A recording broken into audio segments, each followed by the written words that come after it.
Okay, good evening, everyone. Welcome to our night sky live stream.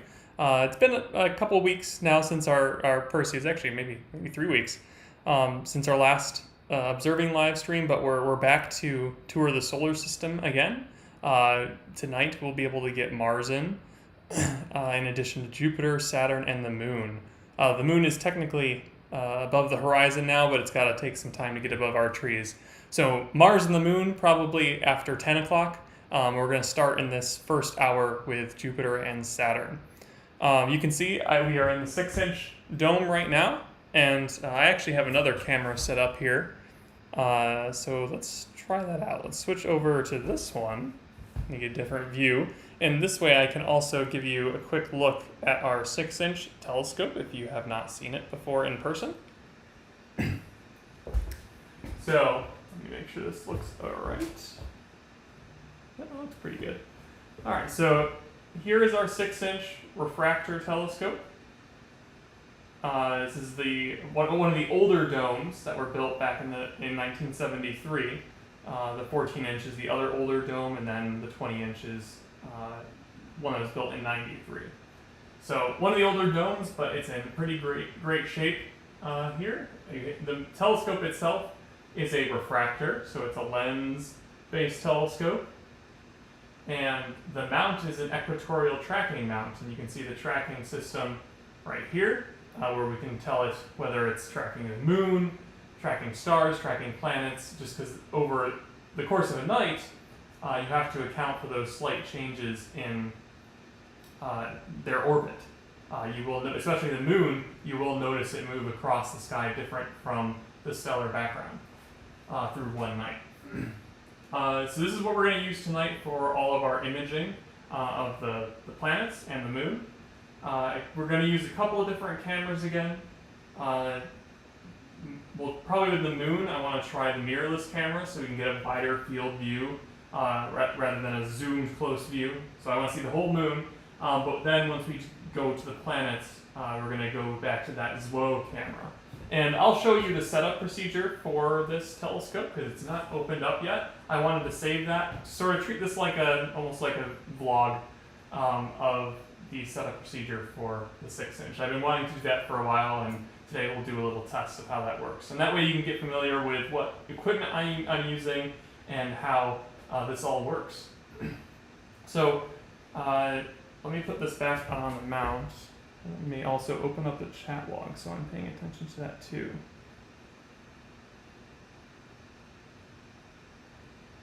Yes, yeah, Melissa, we do have lighting now. So we are, I won't forever. Eventually I will go full reds, but for now, while I'm setting up the scope, we will have a nice lit room. So I'll switch back to that camera. I'm going to put this back on its tripod. I might end up using my webcam for setting up because the other camera I have here is not as wide a field as I had hoped. It seems like this webcam's a little bit wider, so maybe we'll just stick with this one, but at least I have the option of giving us another view where necessary. Okay, so let's see. So I'm going to start with something a little bit different too, although somewhat familiar to those who are returning. We are going to go outside for a moment and use the all-sky camera and just get a sense of what's out there in the sky this evening. And we won't be able to see the moon or Mars yet, but I'll be able to indicate where they come up. So if at any point you want to go outside on this nice clear night, at least in the Binghamton area, you can do that and see what you can find. It'll just sort of set the tone for the live stream. And I'd like to keep that as a general formula for these night sky live streams so that we start with what's out there and then we just go through and observe with the telescopes. So give me a moment to switch over to that because like before I have to go out the side door to access the all-sky camera. So just give me a moment and I'll be right with you in a second.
Okay, here's our familiar all-sky camera view.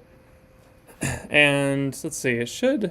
you know what? I do have to adjust these a little bit. This is... I don't have it set up quite how I had it before. So this is north, south, west, and east.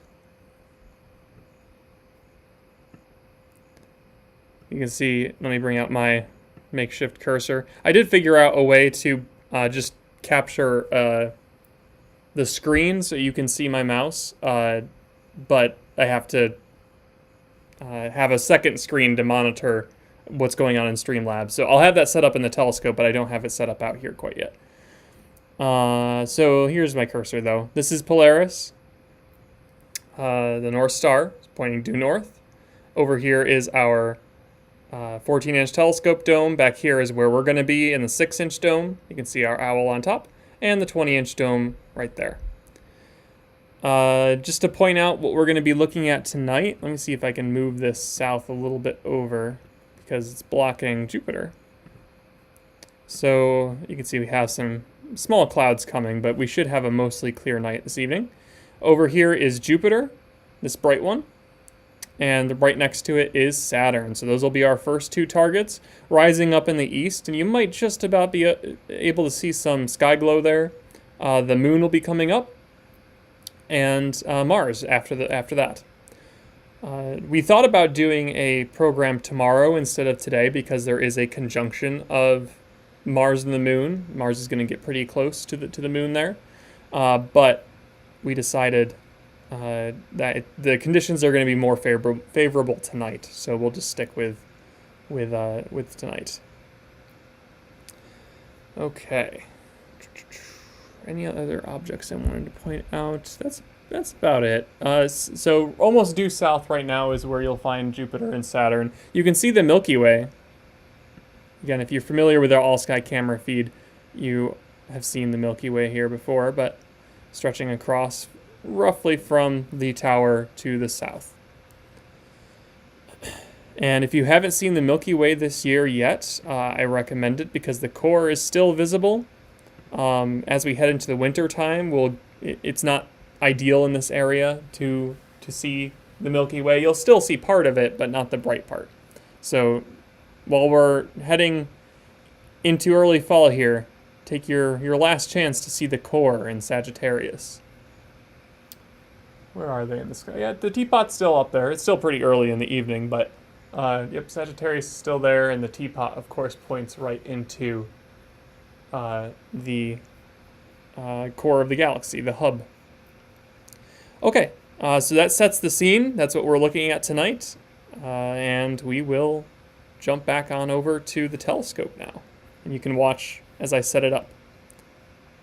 Okay, give me 1 second. I'm just going to switch over to that dome.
Okay, and we're back.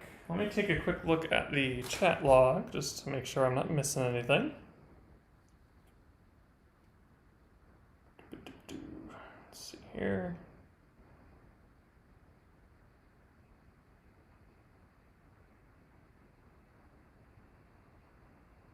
All right, yeah, we had a question about Mars. Looks like Blue answered that. Good.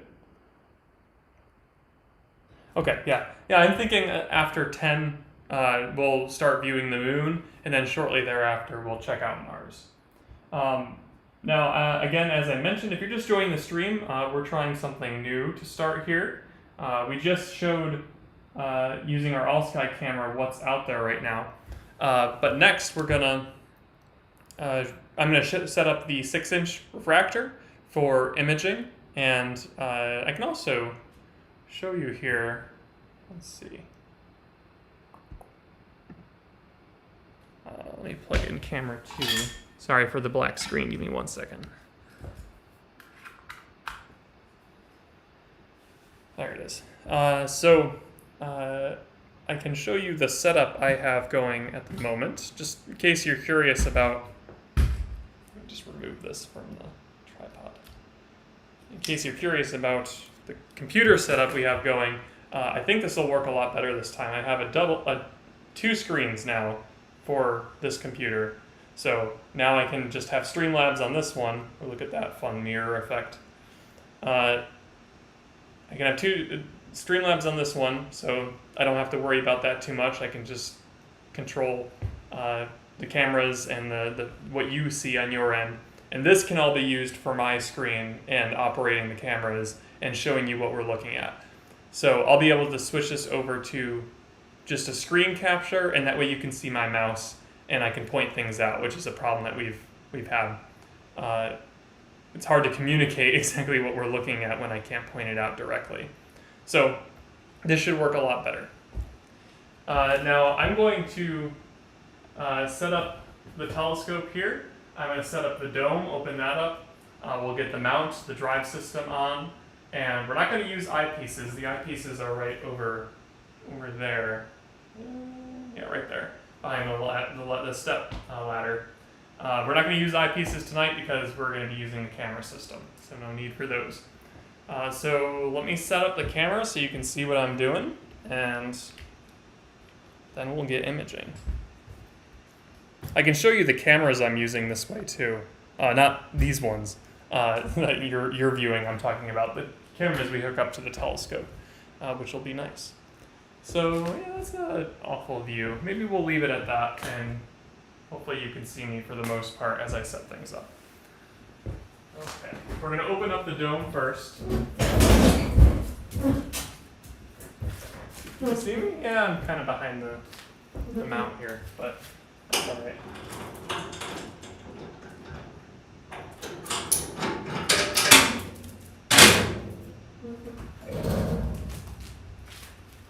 Moving the dome over, so now it's not daylight out, so when I open up the dome, you're not going to see much, especially because it's bright in here. You're just going to see darkness.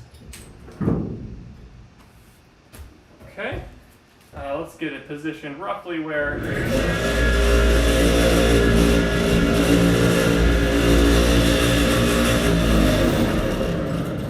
Saturn and Jupiter are. I just saw some moon glow reflecting off the clouds that are in the eastern sky, so moon is definitely coming up. Get the finder scope cap off. I'm going to lower this down so I can take off the, make sure it doesn't swivel too much on me here. Yeah, there we go, locked in. If you can see, at the very tip of the scope, yep, there we go. There is the lens cap. So we're going to take the lens cap off, and you can have a look at the 6-inch lens that's in the refractor here. This is one part, and that's the second part. So you can see, maybe it's too dark. Oh, you can just about see that there's a lens in there. Yeah, it's kind of coming through, reflecting the computer screen. So that's the lens and the scope. Put this over here. And again, we don't need eyepieces, but we do need a camera. So let me get it back positioned. Well, why don't we position it over to the southern sky for Jupiter and Saturn. Let's see, is it going to crash there? Yeah, I think I need to flip it. I'm going to flip it just because we'll have more time on the other side of the mount before the telescope runs into its own mounting system. Yeah, that'll be better. That'll work a lot better. All right, one thing I forgot to do was turn on the mount. Now you won't be able to hear it, but I can just about hear it. I can hear the gears moving, the motor drive moving the telescope. Okay.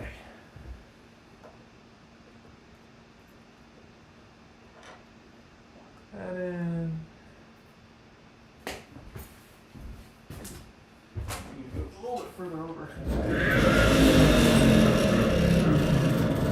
Our first target is going to be Jupiter, and then we'll go to Saturn. Alright, last thing I need to get is the camera.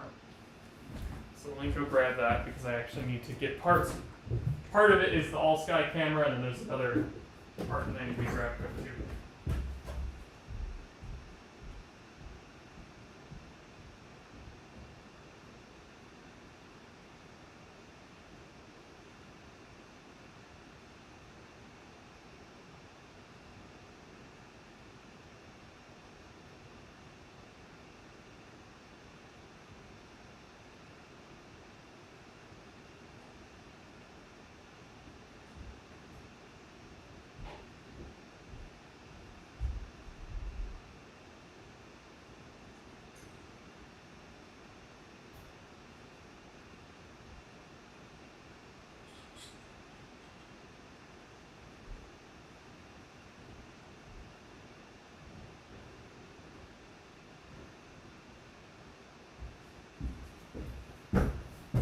Okay. Got my long extension cord as well. Let me show you the all-sky camera that we use for the Perseids and that we use tonight to point out what's out there. So, let's see which camera I'm on. I'm on this one. So here is the all-sky camera. Make sure that's coming in. It's basically like a little webcam, right? But it's designed for astrophotography. And this is the monochrome one. This was one we used for all sky because it was more sensitive to light, and it also had less dead pixels across the field of view, so we didn't have any distractions in the sky, which was helpful for the Perseids especially.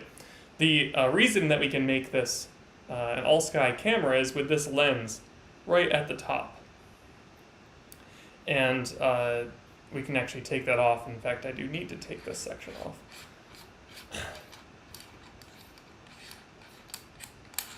This is just an adapter lens for the sensor that's on the inside, which you can just about see. Yep. So this is the CCTV lens that allows us to get a 180-degree field of view. Now, that was the other reason that we didn't use the one-shot color, the color version of this camera, because it was not a 180-degree field of view of the sky, which I found strange, and I can't quite figure out why that was, unless it was a difference of sensor size. But I don't personally know quite enough about that to fully understand it, so I'm going to have to do some research on that front. Again, let me check the chat log.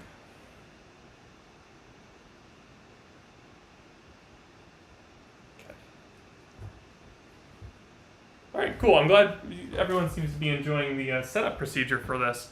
I was hoping that'd be the case because it informs you about how we do all of the things we've been doing the past couple months, really, for virtual observing.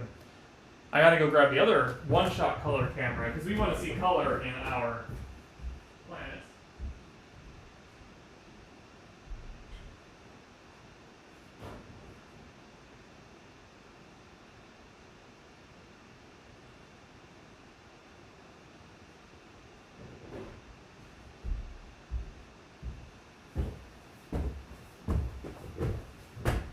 something we can try out tonight too.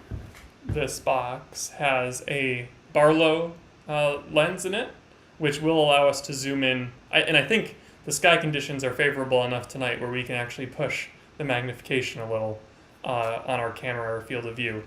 So I'm hoping we can get a higher resolution view of the planets tonight. I'm excited to use that on Mars because Mars will get higher up in the sky as the night goes on. Do some imaging on that. I think Mars is going to be the star of the show tonight if the sky behaves. Because I think it's October 14th is when the opposition occurs. So that means that's the closest approach of the planet. Interesting. Okay. Let me switch. I gotta switch this one over now. So this is the one shot color.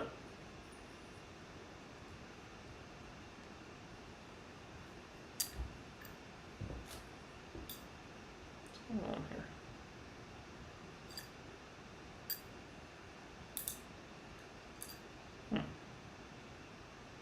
That's strange.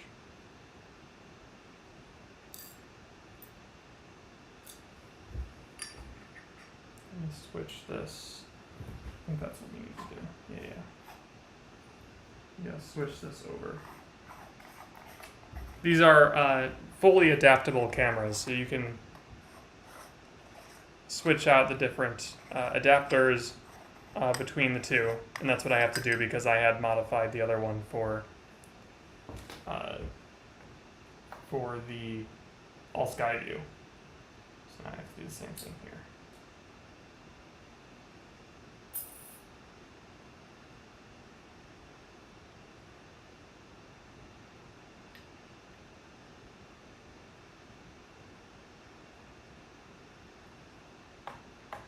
Just give me 1 second.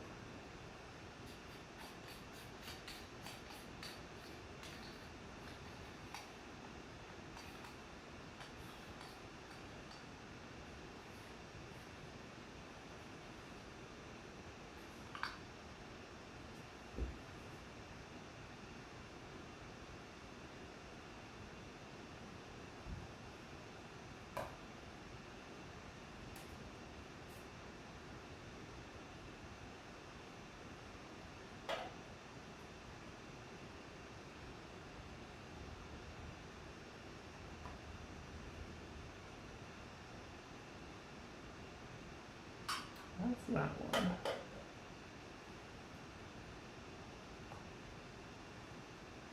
Oh, yeah. Let's see what I need. This one.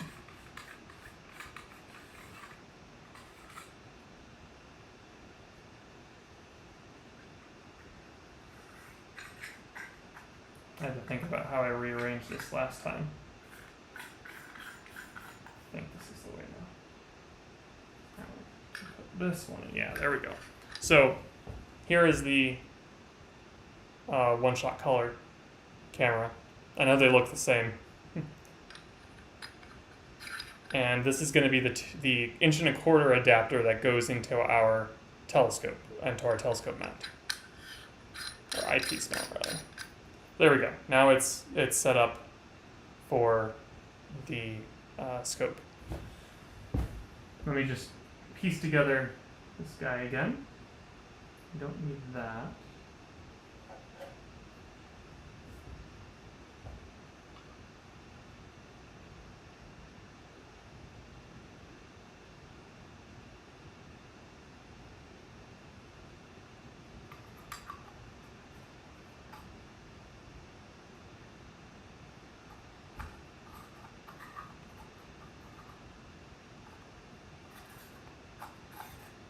So I'm going to return the monochrome camera to its home, so it's safe.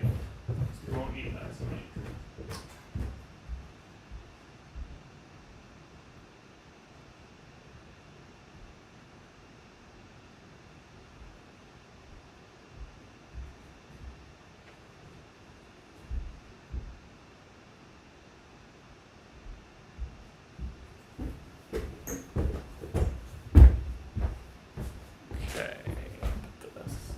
lens cap back on the CCTV lens. We don't need that one.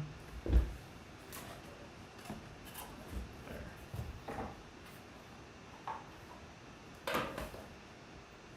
All right, well, let's get this. Oh, need one last adapter. So many adapters. I need one more. This is.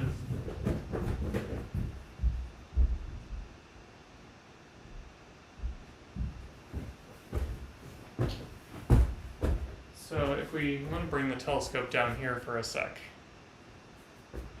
All right. So right here is a plug. This is a desiccant to keep moisture out of the eyepiece holder. This is a 2-inch adapter for eyepieces. So I can show you a 2-inch eyepiece here.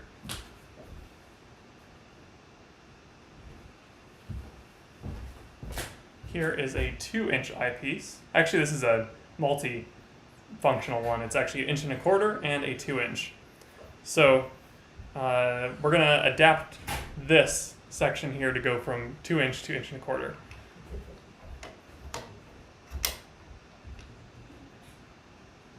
And we'll lock that in place. Right. Again, we won't need an eyepiece tonight. We just need the camera. And now this camera will fit into the eyepiece section.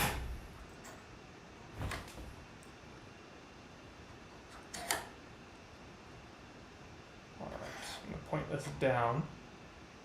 So there we go. There's our setup. We have the refractor telescope for collecting the light.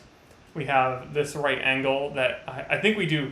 If I remember last time, we do need this right angle to achieve prime focus on the camera. And all that means is the focal point of the telescope, the telescope lens is pushing the light into a cone shape, refracting it into a cone shape. And the point of that cone is where you can achieve prime focus. So we want to get to that point, and in order to get to that point on this scope, I think we do need this extra bit of distance for the light to travel to get to that focal point. So let's move this down. Oh, actually, I gotta plug it in. That would be helpful. This uses a, can't remember, USB B or something. I can't type B. It's a printer cable for plugging it in. Plug it in right at the bottom there. And I have a big extender, so I don't have to worry about moving my computer around this time. I can just leave it where it is for tonight, and I'll only need to climb up onto the telescope to find the planet. This is all tangled up. It's extraordinary when you have a long cable, how quickly it tangles if you're not watching it carefully. It's like when you put headphones in your pocket.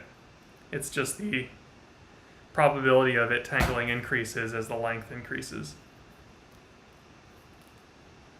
So I was not paying attention here, and my cords got all jumbled when I was moving it from outside with the all-sky camera view to inside.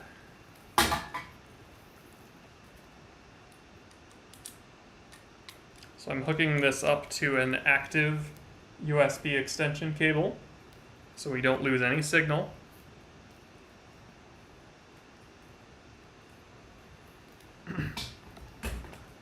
Wow, so many cables tonight. I gotta be very careful.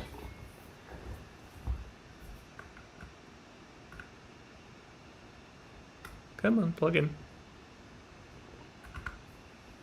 Okay. All right, we are plugged in. I'm gonna move this to Jupiter. Look at this. I think I can just about, without needing the step stool, I might be able to just about get it. Yep, there we go. Okay. Over there. Rotate the camera view. There it goes. All right, let me see what we have on the software.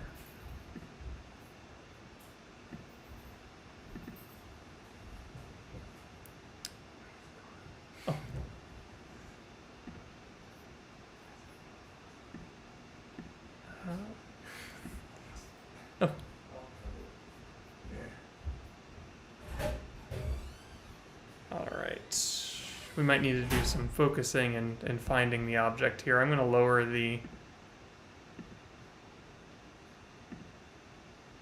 exposure here. All right. Now I do want to adjust the scene so we can get a screen capture rather than a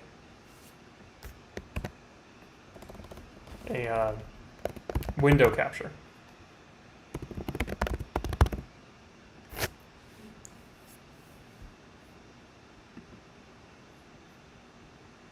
We'll do that. Just give me a moment to set that screen up. I couldn't do it at home because I had the screen set up at home is different from what I have set up here, so it wasn't going to save very well. So we want to do display capture, add source, add source. That's fine. Okay, fit this, fit the screen. There we go. Now you get to see my computer. And this, you should be familiar with this view if you've watched our streams before. Let me just go ahead and throw up my camera as well. Video capture. Camera 2. There we go. The software is incredibly powerful for streaming. It's amazing what you can do. And I'm currently alone up here operating the telescope, and it's fascinating that just one person can do what, back in the day it would take a team to do. Okay. Observing screen's going to go up here. Slow camera. Yeah, that's fine. All right, let's see if we can find Jupiter now. I'm going to turn off the lights. I'll keep the reds on so you can somewhat see me, but I'm going to turn off the white lights so my night vision can start adjusting, and still really need to find a spotlight or something. A red spotlight, but just something to shine on my face while we're streaming. This camera isn't picking up much more light than the webcam on my laptop. Okay, let's see if we can find it here.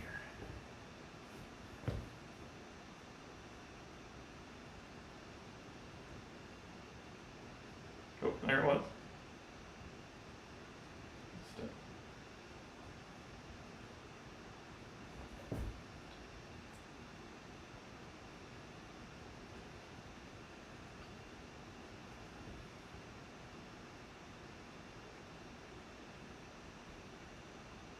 I'm going to center my finder scope once I find this. I am going to get a step stool. Just a small one.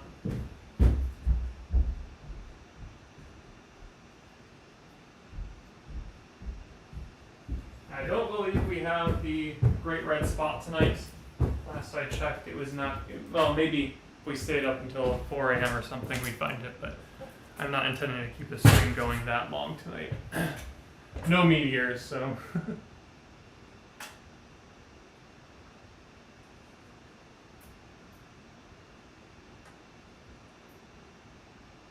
Huh. We saw a flicker of it, but now I'm not seeing it. Let me decrease the exposure even a little bit more. I'll turn the gain up just so we can see if there's any peeking through.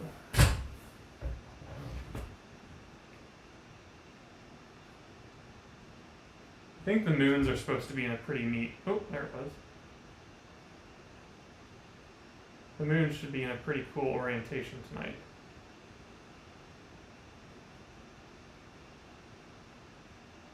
Closer.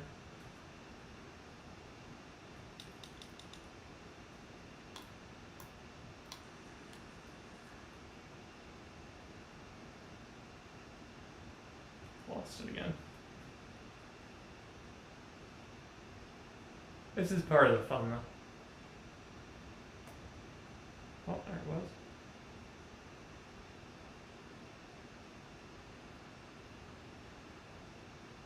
I'm getting flashes of light, but not.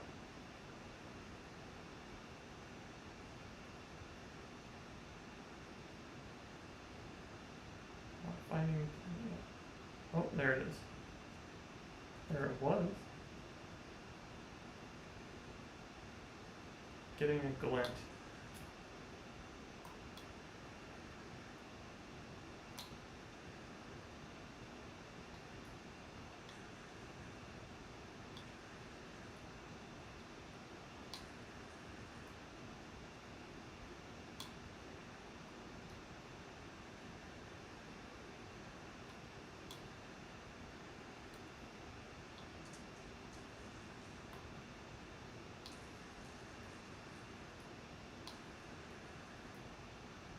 Where is this thing?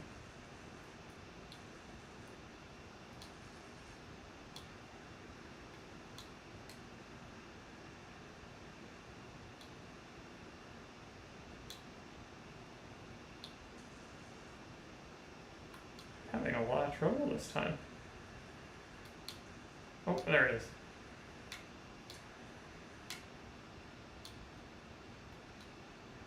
It's fun seeing the moons out of focus. You can see them. Oh, wrong way. There we go.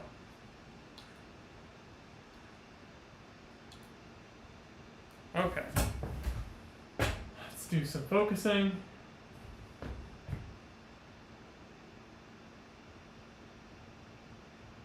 The moon's nice and crisp. We gotta play with the exposure settings now because it's too overexposed. So let's bring this down. Bring this down.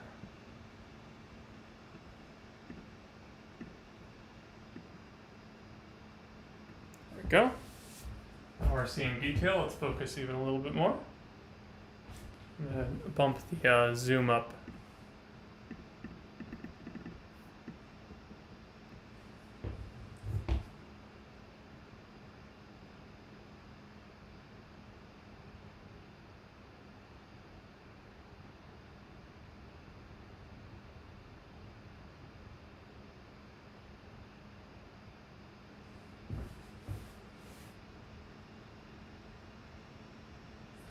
Are we in a cloud? It seems very hazy.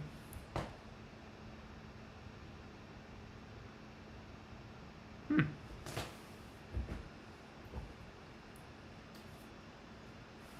see. What can I do to improve this image?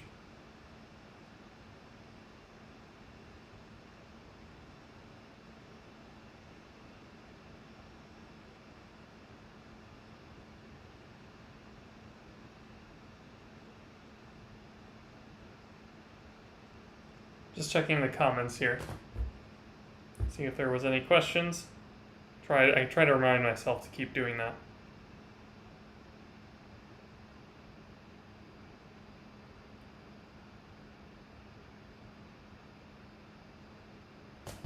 Adjust the map here to planets. It's not going to be a huge issue over the time we're observing, but I'm going to change it.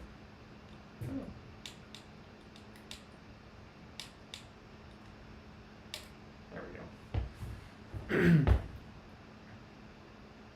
Now Jupiter and Saturn, they're decently high up in the sky. They're not too bad, but Mars will get higher, and that's why I'm expecting Mars to be a crisper view. So I'm at least gonna keep streaming until then. What's this doing?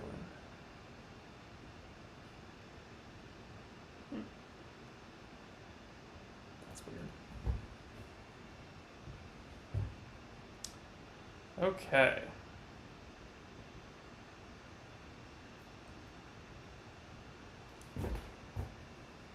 I'm going to keep playing with the focus here because I'm still not super thrilled where I have it right now.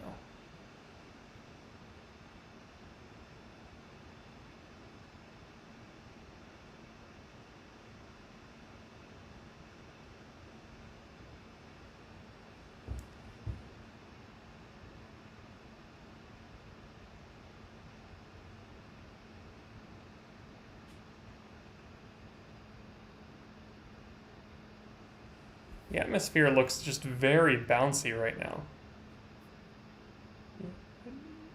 which is not what I was expecting for tonight because It's supposed to be relatively clear, but you can see just how much the image is shifting and bouncing around. And I don't think that's from shifts in the telescope. It appears to be shifts in our atmosphere. So maybe there is just like a hazy cloud in front of it and it'll clear up. It looks like it is occasionally clearing up. I have it focused right, but you can see it snaps into a clear view every once in a while and then gets hazy again. So my guess is there's some kind of hazy cloud passing in front of these objects at the moment. So we're going to leave it on Jupiter for a bit. There's a lot of moon glow now. Sky was nice and clear and dark when I came up here at first, of course, because the moon was still below the horizon. So it looked really nice. But that is now gone. Like the Milky Way, I don't think I can really spot much of it anymore. Just because the moon's full enough that it will drown out most of the sky. Okay.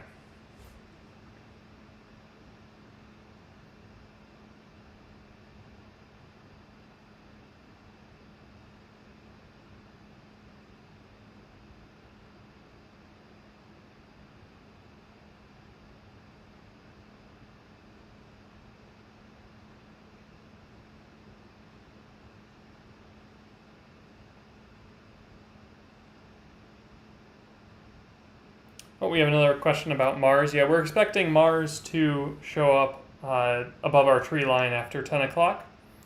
So I would say we're going to view the moon first because we want Mars to get higher in the sky before we start observing it. But once it does get high enough, so I'm thinking like around 10:30 or 11 for Mars. Whereas just after 10 o'clock, we'll mostly focus on the moon.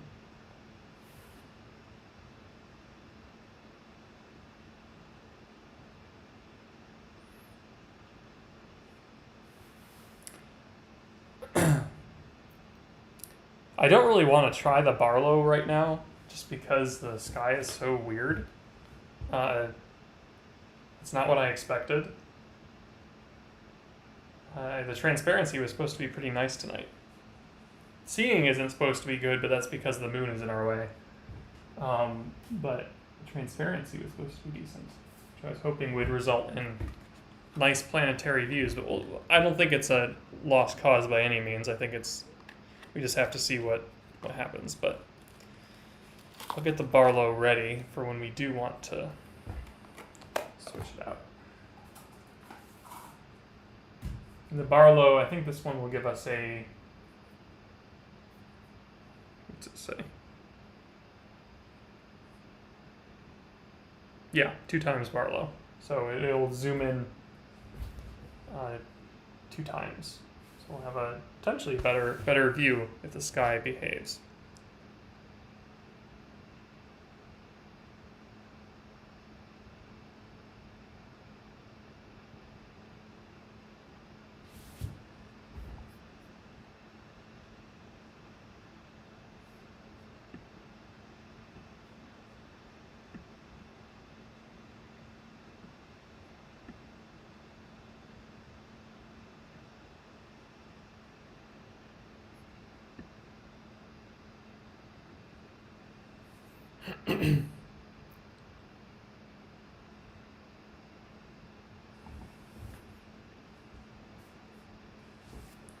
But it's nice. You can see my mouse right on the stream now, so I can actually point things out. Why don't we zoom out a bit and play with the exposure settings, just so we can see the moons a little clearer.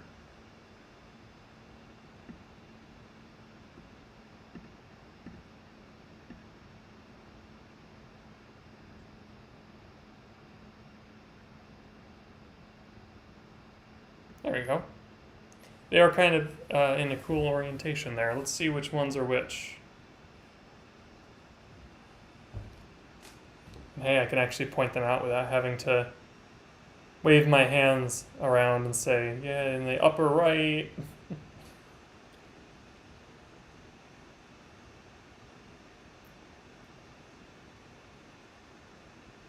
Okay, looks like up here is Io. And we have, oh no, actually, sorry, this is Io. And this is Ganymede. Ganymede is closer at the moment to Jupiter. And then over here is Europa and Callisto.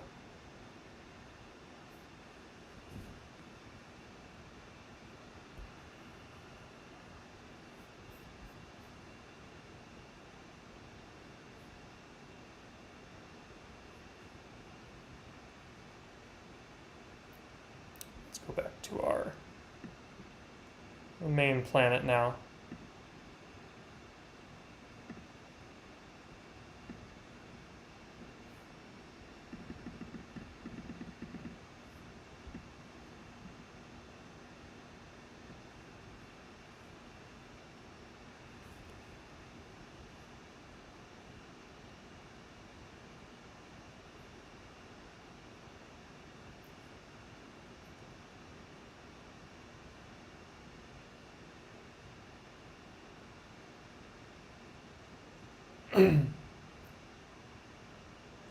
Oh, you know what? That completely slipped my mind. In the effort to show you guys the setup procedure for the dome, I realized I made a minor mistake. Roy Williams, who's an educator here at Copernic as well, mentioned that it takes some time for the dome to cool off. So I didn't give it quite enough time to breathe. So our image will potentially improve as the dome continues to cool off tonight, and it reaches the same temperature. So that would make sense based on the sort of wavy image we're getting. It could be just the process of heat dissipation of the dome itself. That could be why it's bouncing around so much. So as the dome cools, we'll hopefully get a more stable view.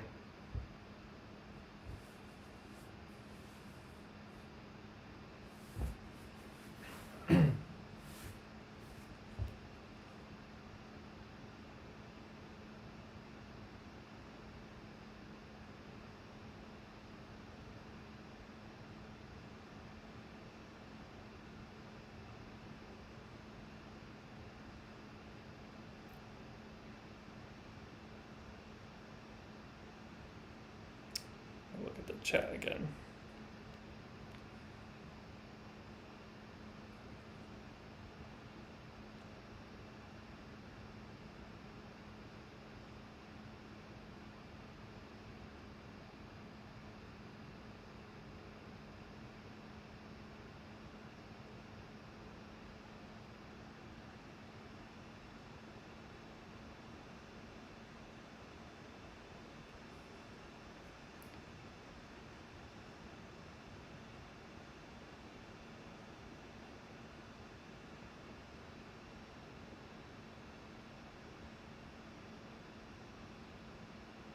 That's not a bad idea. I could switch out the camera for an eyepiece and check to see if it's still such a wavy image. I don't think it is the camera. This definitely seems like something atmospheric, but I might give that a try if the image doesn't improve at all. The thing is, like we occasionally do get a pretty clear view of the planet every once in a while.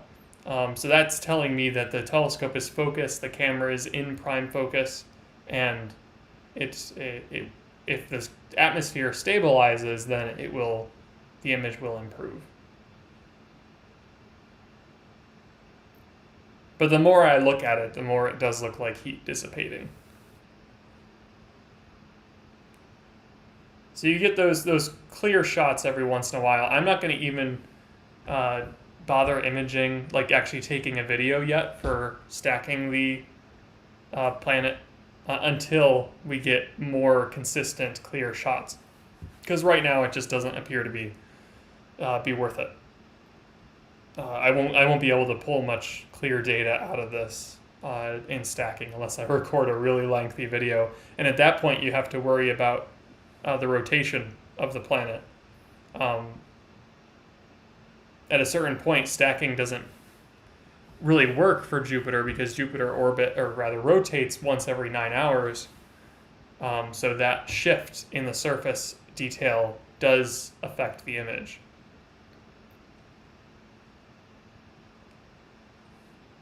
So you can only stack for X amount of time before it starts to blur together too much. Although I was told by one of our Astro Society members that you can, there's software that will de-rotate the planet, which is pretty cool. Amazing what programs can do.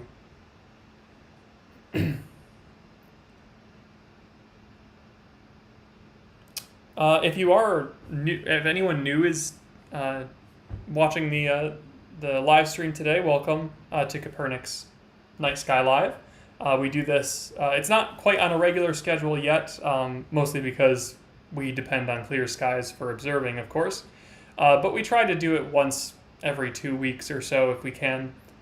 It'd be great to get it to once a week, but I think, at least doing it once every 2 weeks gives us the chance to do planets while the moon is out, and then deep sky objects while we have new moon. So I am hoping to move on to deep sky objects in the next week and a half. Because we haven't done that yet. And I'll be able to test out my camera system tonight for the moon, so we can get a wide shot of the moon, and I'll be using that same mirrorless camera for deep sky objects. If you follow us on Facebook, Kopernik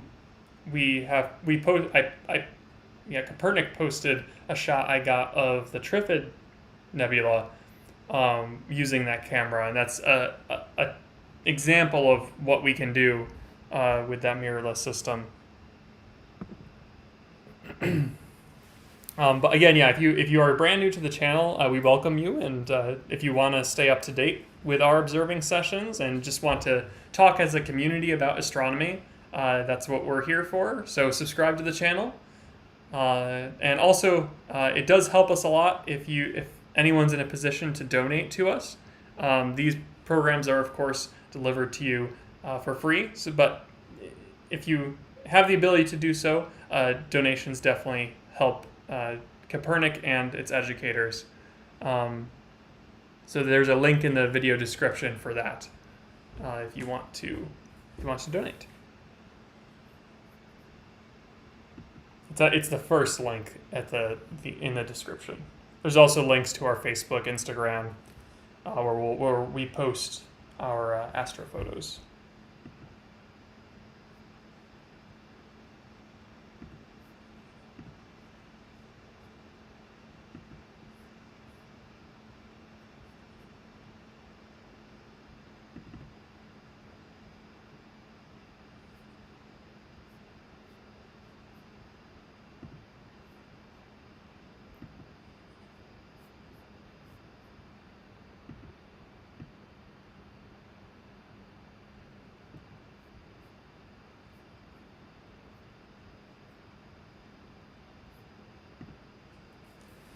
Okay.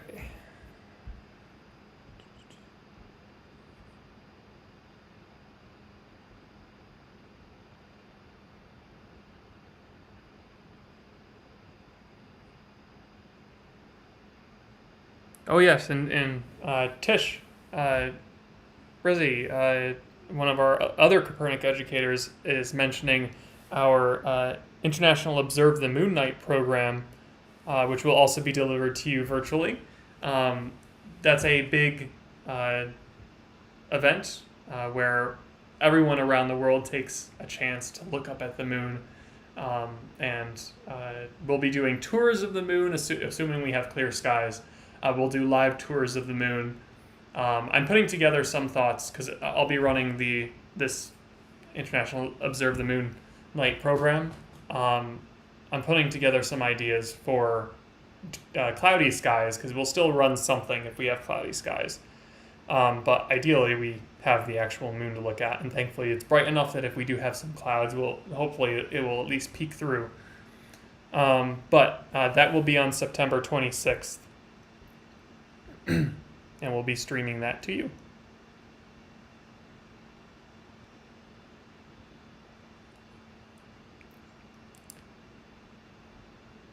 So be on the lookout on our social media for that event posting. We'll get that out soon. Let's see, we have a question here. I wish the chat wouldn't drift away. Why does it keep doing that? There we go.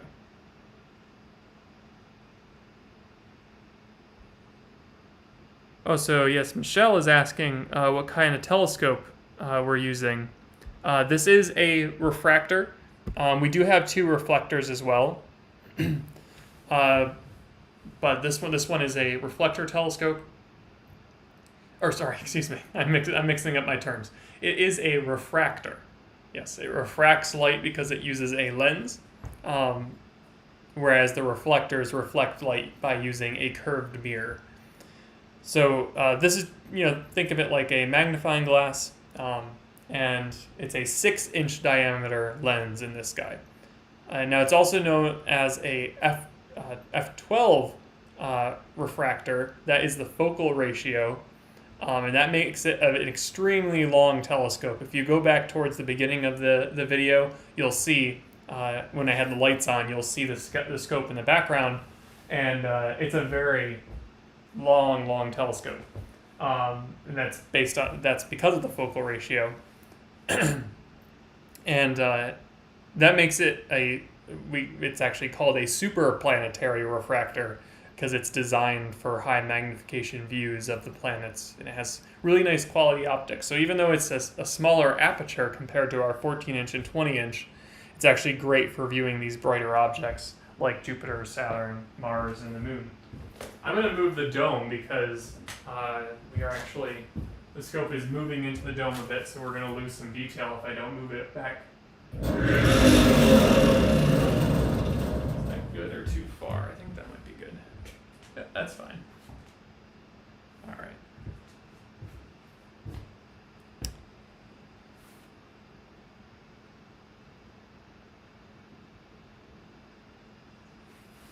Oh, hi, Oliver. Welcome to our channel. We're currently on course to observe Jupiter, Saturn, the Moon, and Mars tonight. Not many deep sky objects, really, because the Moon is out and it's quite full, so we won't really have... It's not ideal to image during that time, but we'll focus on the terrestrial objects this evening, and we'll do deep sky objects later this month, and we have International Observe the Moon Night. So lots coming up, and yeah, we welcome you to join us. Ask questions, add your own commentary. I'm happy to read anyone's thoughts, and we just want to sort of build up a nice community, a nice observing community here.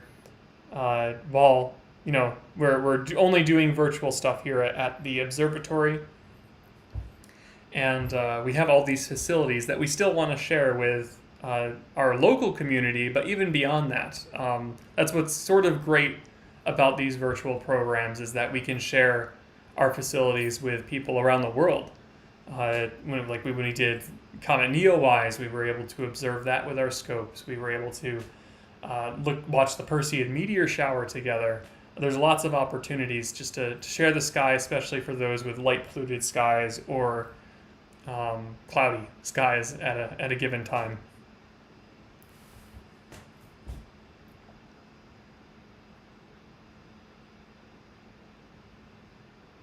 Yeah, that's one nice advantage, Michelle, of the refractors, is that collimation isn't as much of an issue as a reflector. Yeah, 90 millimeters, that's a good sized one.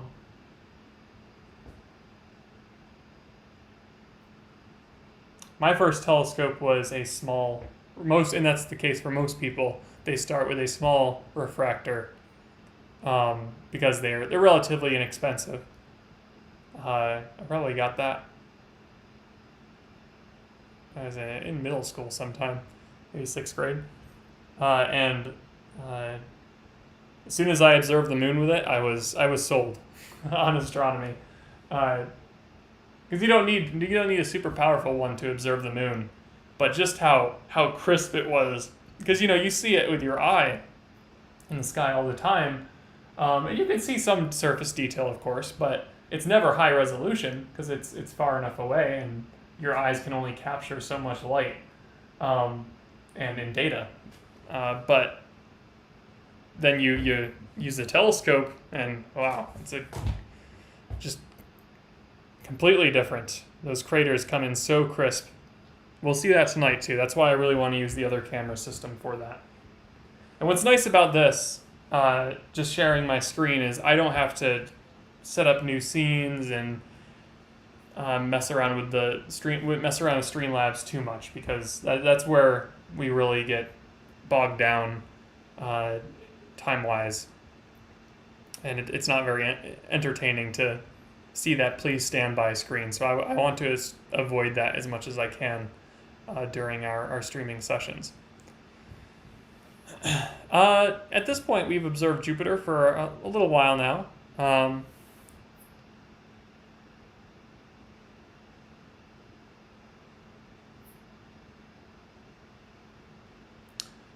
Let's see. So before we move on, we'll take a look at the moons one more time. We can come back to Jupiter before the evening is done. I should center.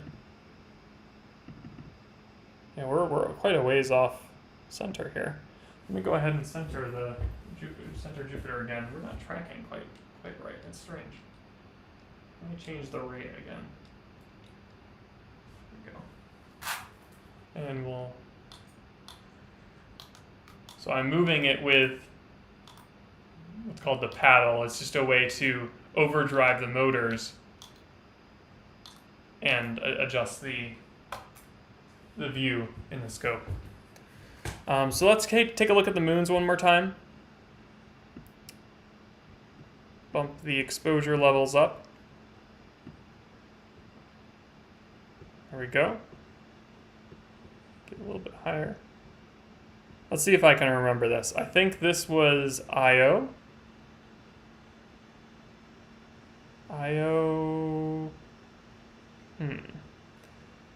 Can't remember that one. I've already failed. Ganymede. Oh, that is Ganymede. Okay. Yep, Ganymede. Then Europa and Callisto, right? Ganymede is closer. Yeah, Ganymede is closer. So Ganymede, Io, Europa, and Callisto. Ganymede is the largest planet in the solar system. Much larger than our moon. And if it was not in orbit around Jupiter, it would most certainly be a planet if it was just orbiting the sun. Since it's trapped in Jupiter's gravity, that makes it a moon.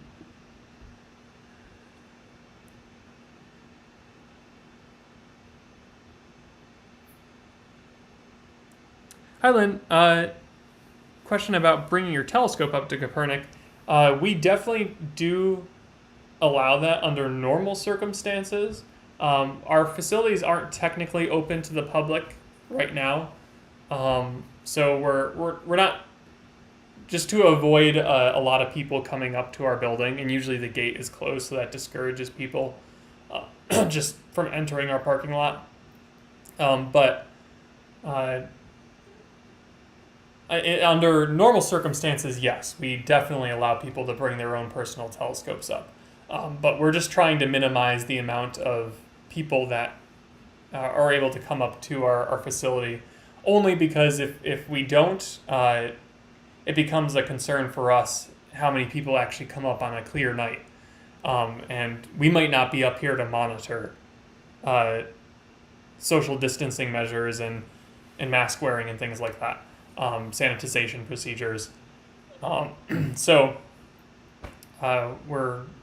we leave our gates closed for that reason, but it is a good dark sky site, and we do hope to open everything back up as soon as possible, because it is a great place to bring up your scope and view the sky. So we're going to keep updating everyone on Facebook about our latest procedures and when we open up the site. But yes, when we do fully open back up, we definitely encourage people to bring their scopes up. And we even have our KES members around to help to help people learn how to use their telescopes, what objects to look for, the limitations, things like that. We even have exclusive programs on the occasional Friday night. We call them the Great Telescope Dust Off. So if anyone has had a telescope in their basement for a while, they can bring it on up, and we'll help them get it set up for viewing.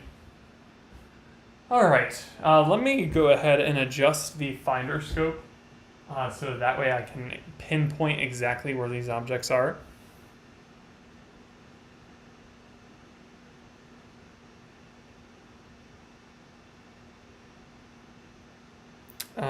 Because we were off center before, it wasn't quite lined up. So let me go ahead and adjust the finder scope for that. Yeah, we're not too bad, but far enough off that it should be centered better. There's one line. It's not difficult to recenter.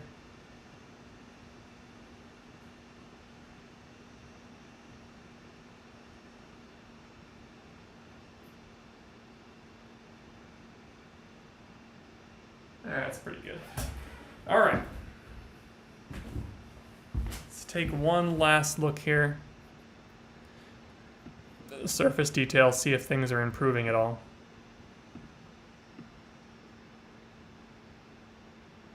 Yeah, maybe a little bit better. Yeah. Let me try the focus one more time.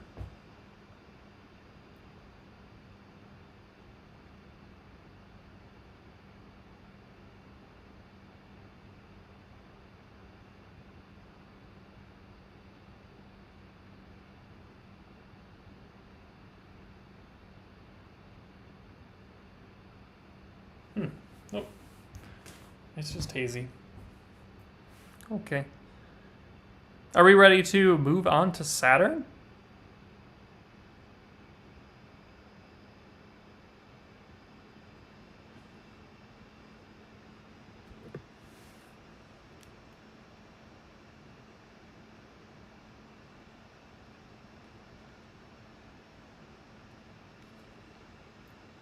You can always bounce back to Jupiter if things improve at all.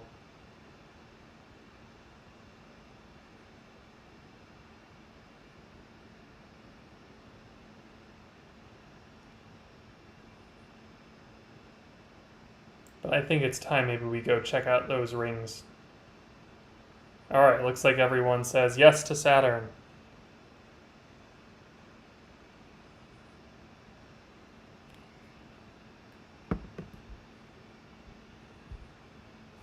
Okay, let's go to Saturn. I'm going to zoom out, get a full field of view from the camera. Go.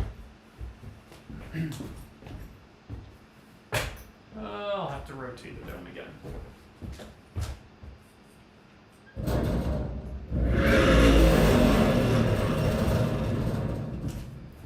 Now, I know this is going to sound like a broken record for those who have been tuning in since the start of our observing live streams, but you can sort of see the process happening as the nights go on, and as we head into the fall and then approaching the winter time. You can see that Jupiter and Saturn are getting closer, and they're actually going to go through a conjunction on December 21st, the first day, and this should be the first day of winter, or thereabouts, the winter solstice. And they're going to get so close that you'll be able to make out detail through a wide field telescope or binoculars. You'll be able to see the rings of Saturn and the moons of Jupiter all in one field of view, which will just be a brilliant sight. That's coming up in the winter. Let's see if I can center this here. We'll definitely, if we have clear skies, we will most certainly do something for that. There it is. Gotta play with the exposure settings. Wow, I'm surprised I was able to find that so easily with the exposure so low. I'm glad I set up that finder scope because that's what really helped me. So you can faintly see Saturn there. And the only reason it's faint is because it was dimmer.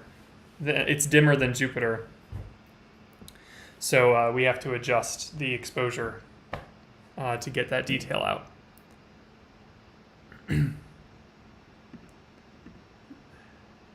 Okay. Bump up the exposure settings here. Zoom in. Whoops. Oh, that's actually not a bad view. I'll have to remember to do that.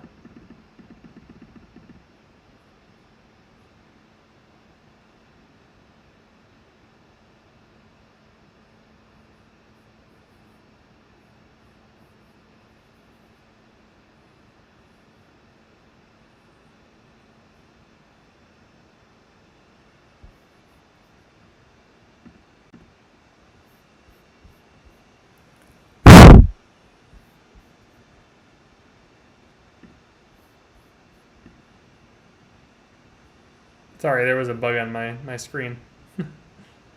Sorry if I peaked the microphone there.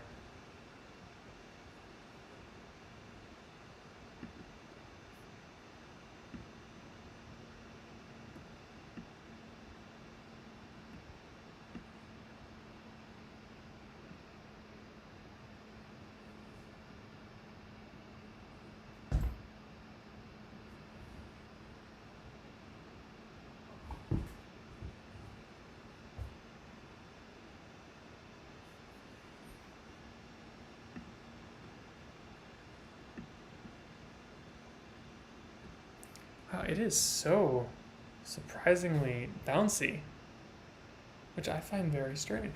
I guess it could be still just taking a bit of time for things to cool off, but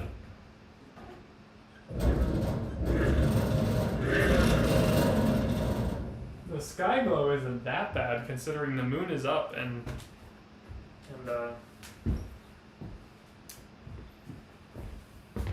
it's relatively full, so I'm surprised it's not that great of a view. So it really must be just the building cooling down here. Because we've had much crisper views than this in our previous streams that were way more stable.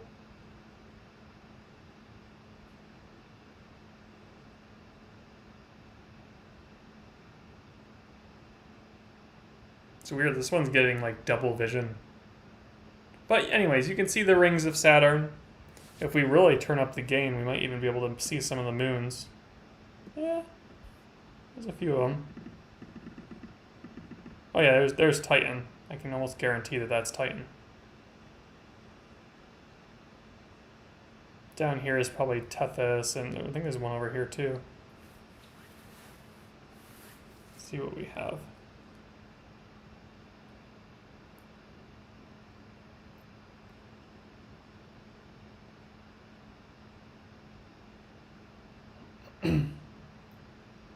Saturn.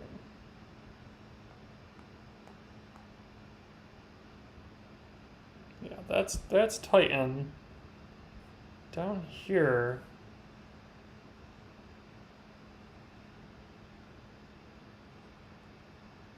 My guess is, this is out here. This one that's kind of peeking in might be Iapetus. This is maybe Rhea, and this is Tethys, but it's kind of hard to tell.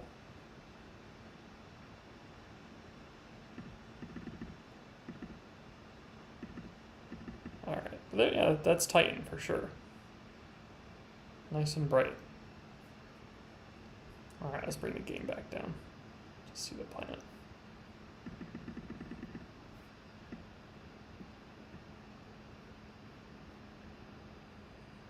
Wow, look at how blurred it gets.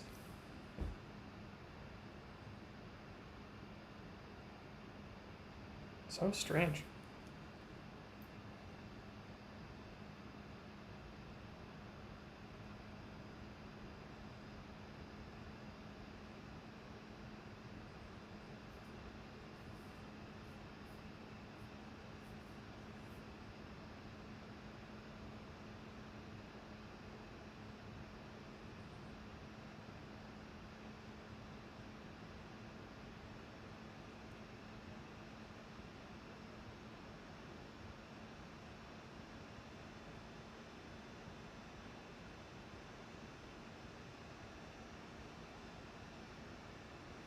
Oh, so yeah, Michelle, the Barlow lens is, well, one purpose for it is you can use Barlow lenses to help you achieve prime focus.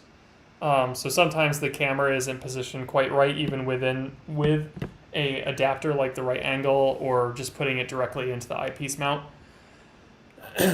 So in some cases, you can use a Barlow lens to help you achieve that prime focus. Otherwise, though, a Barlow lens can be used to just magnify your image. So if you put in one eyepiece that let's say is 50 times, gives you 50 times magnification, you can put a Barlow lens adapter onto the eyepiece, and in this case, this 2 times magnifier would multiply your magnification 2 times, so you get effectively 100 times magnification. So it's just a multiplier lens.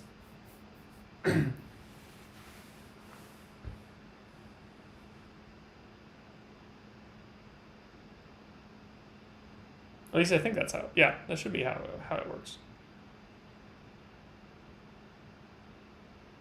I think it is a direct multiple of whatever your original magnification was. But either way, it's a way to bump up the magnification rather than using another eyepiece.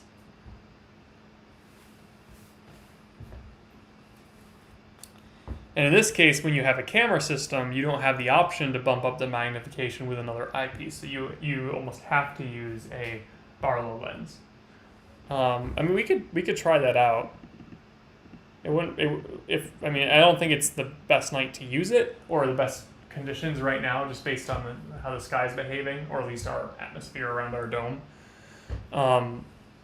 But we can at least see the effects. So I'm going to leave this on the same view here. We'll go to 80% field of view, and we'll make sure we're nice and centered.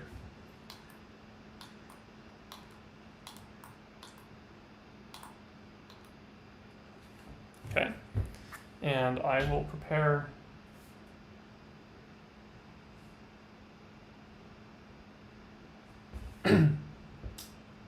Barlow lens here. So I think we should. I'm not sure if this will affect prime focus or not.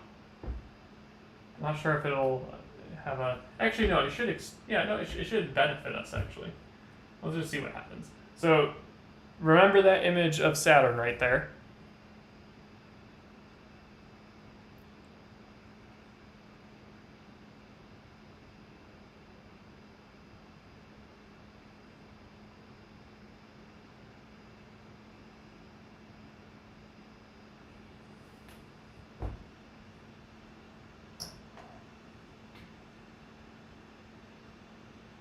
Oh, I took out the whole adapter. I don't want to do that. I want to take out only the camera.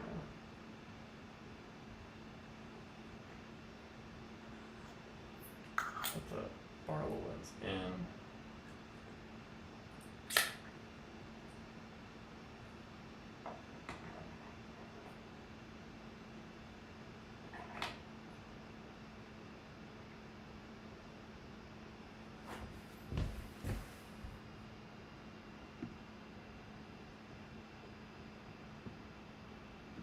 It's still there. Let's see if we can focus on it.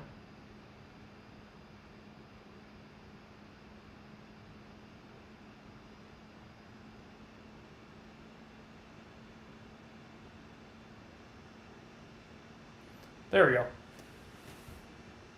So you can see that we bumped up the magnification 2 times without adjusting the digital zoom that's on this camera system. So we were able to. Now this does serve a good purpose for imaging, especially because it gives us the chance to, if the resolution is there, the atmospheric resolution is there. And what I mean by that is if the sky is behaving and the seeing is good, then we can push the magnification to collect more detail out of the object. And the same goes for eyepieces. If your seeing is really good, you can use your smallest eyepiece, depending on your telescope size, if your telescope can accommodate, say a 5mm eyepiece, you could put a Barlow lens on top of that and push the magnification even more. But it doesn't really make sense to do that if your conditions aren't right. So if you don't have good seeing, if you don't have clear skies, stable skies, then it doesn't make sense to push with a Barlow, because you won't be getting much detail. It'll just become a fuzzier image in the end. This isn't actually too bad though. It's not awful. Now you see, I actually did have to bump the exposure up quite a bit because we lost some light in light collection power in the main sensor of the camera, because you're moving through the lens of the telescope, and then you're moving through the lens of the Barlow, and then it finally makes its way to the camera. And in that process, you lose some of the light gathering power. So I actually had to bump up the exposure to fully resolve Saturn here. We could also try this to get a more updated view. We can bump up the gain, which is another method. There must be a spot on the Barlow that's getting in our way. Let me move Saturn to get away from that spot.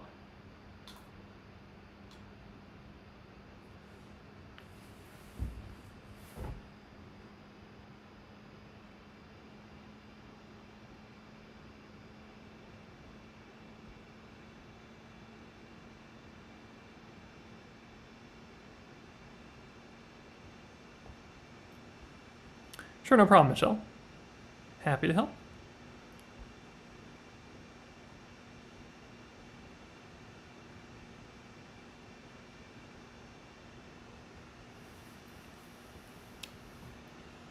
I remember when we observed Saturn before, we got to see the Cassini division, some detail on the planet itself, and that's just not showing up tonight. I wish it would.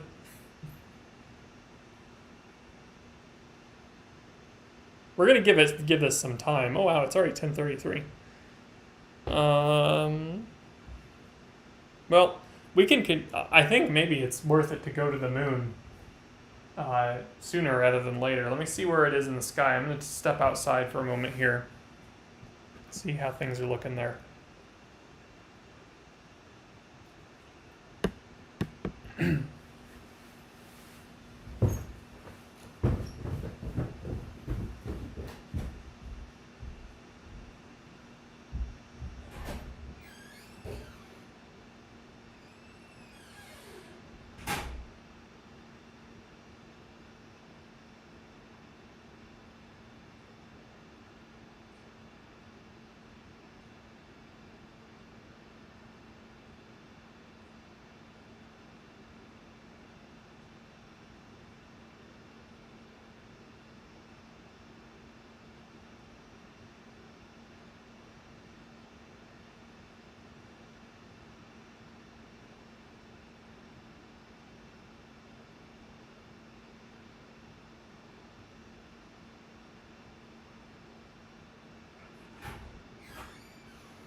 Let's give it 15 more minutes, 10, 15 minutes or so before we move on to the moon. It just needs a little bit more time. Oh, there's spots all over this Barlow. I should clean it. While we're looking at the moon, I'll clean out the Barlow.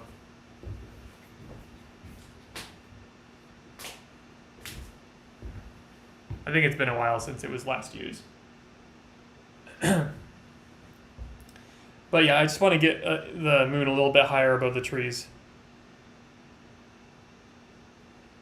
Yeah, Michelle, I know it's quite bright out there. I thought it was kind of cool. This is the first time I'm seeing or at least noticing the science park in the shadows coming off all our new playground equipment and stuff. So we're seeing those moon shadows. So it was kind of cool to see that. Our science park is nearing completion. I don't think it's quite done yet, but of course we can't quite open it yet. We'll have to have a separate opening at some point. Um, but it's pretty cool to see it near completion.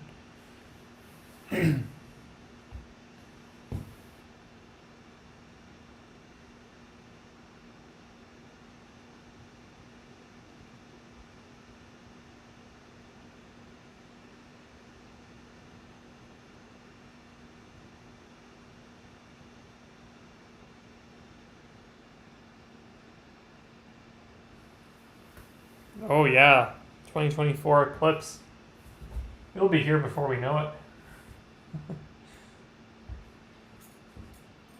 I'm definitely gonna do my best to head somewhere north to get totality because it'll be so close by.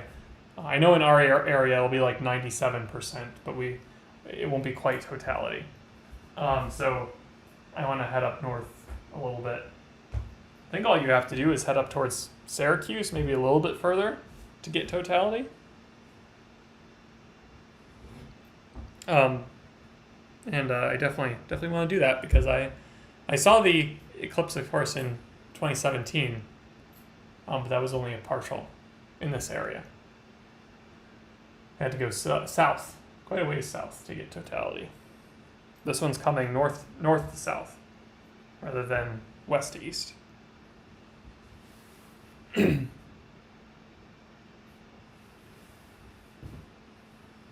Oh, Watertown. Okay, cool. Yeah, that's not bad at all.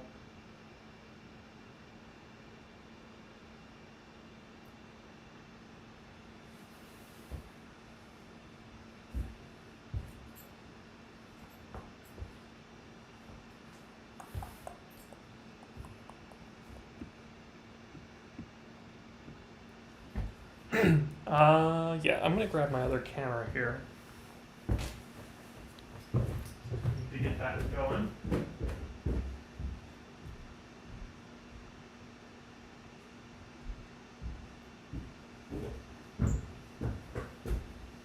And I'll show you, I'll set up the scope again and show you the process for this one. I'll turn the white lights on. I mean, tonight, doesn't really matter if you try and maintain your night vision because you have a moon. So it's not going to really affect your seeing.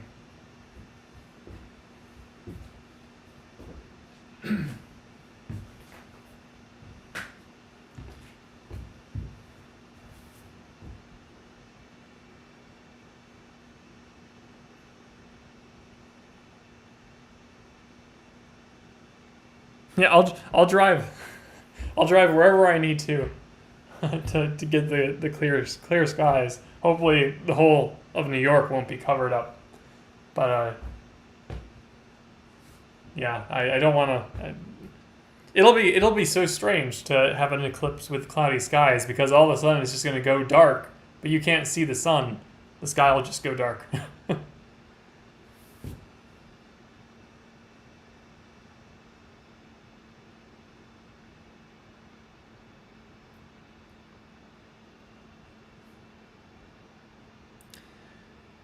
Good question, Lynn. I actually don't know if there's an observatory in Syracuse. Can find out. Maybe I do know and I just forgot about it, but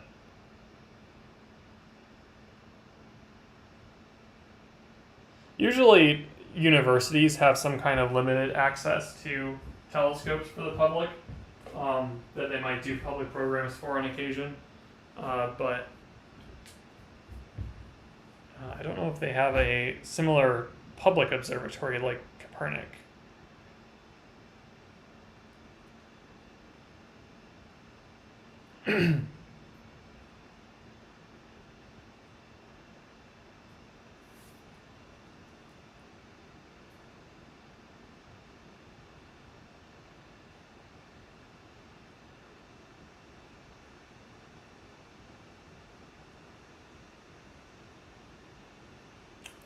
There's some place called Holden Observatory.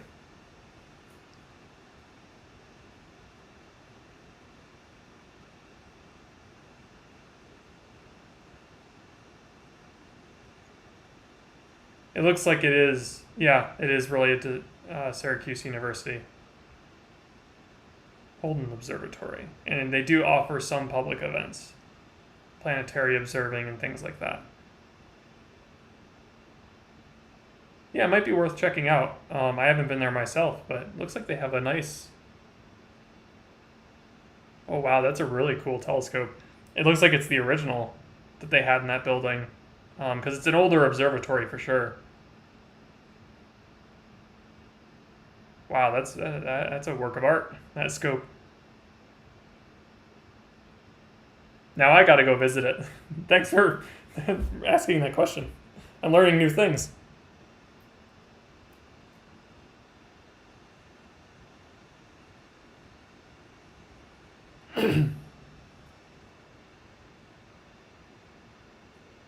Oh, my dad joined the chat. Hello.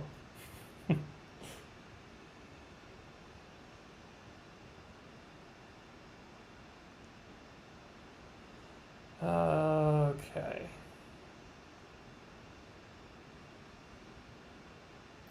If anyone new is joining us this evening,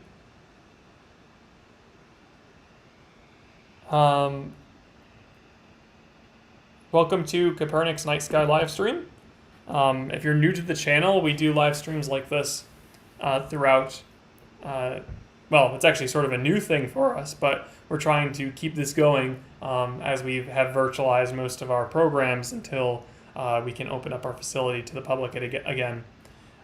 So if you want to keep chatting with the community about astronomy, just engaging in this conversation of the night sky, and other scientific topics too. We don't limit ourselves here at Copernic. While we have an observatory, we're also just a science center.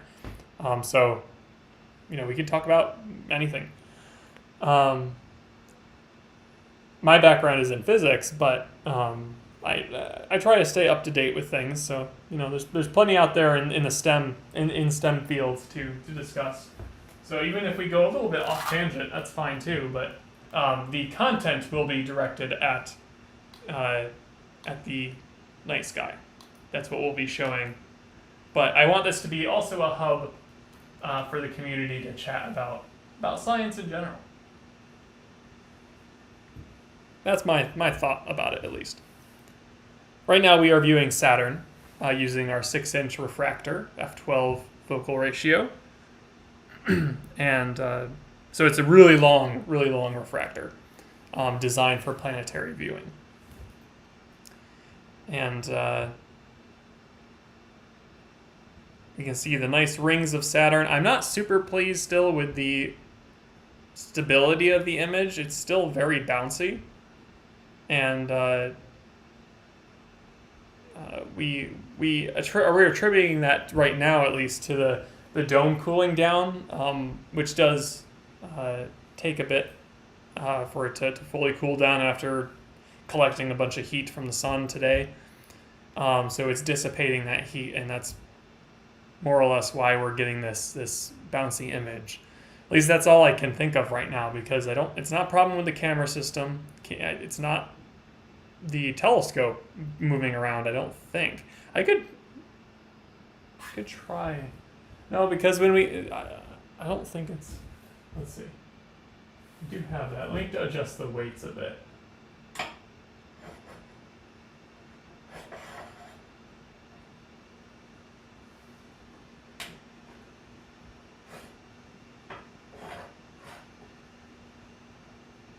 At times it almost looks like it's physically bouncing. Like there's a mechanical movement from the telescope, but the blurriness is definitely from some disturbance in the atmosphere, because it shifts. You move from the occasional crystal clear view to blurry and fuzzy views. But anyways, if you're new to the channel and you want to keep up with our live streams and in the community, consider subscribing. And if anyone is in the position to do so, we also invite you to donate using the donation link in the video description. That supports us and our educators.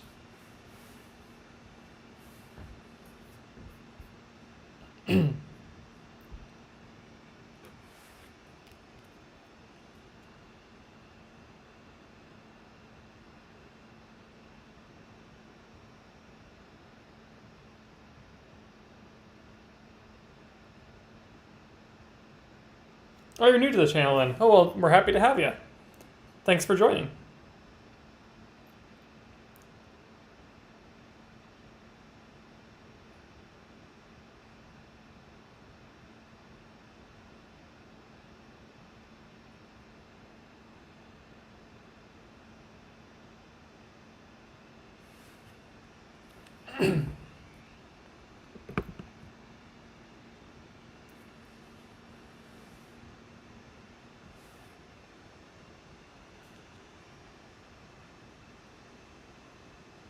Okay.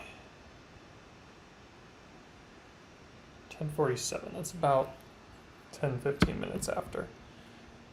So I think maybe we'll move on to the moon. Excuse me. I do need to go get my bottle of water. So let me go do that quick.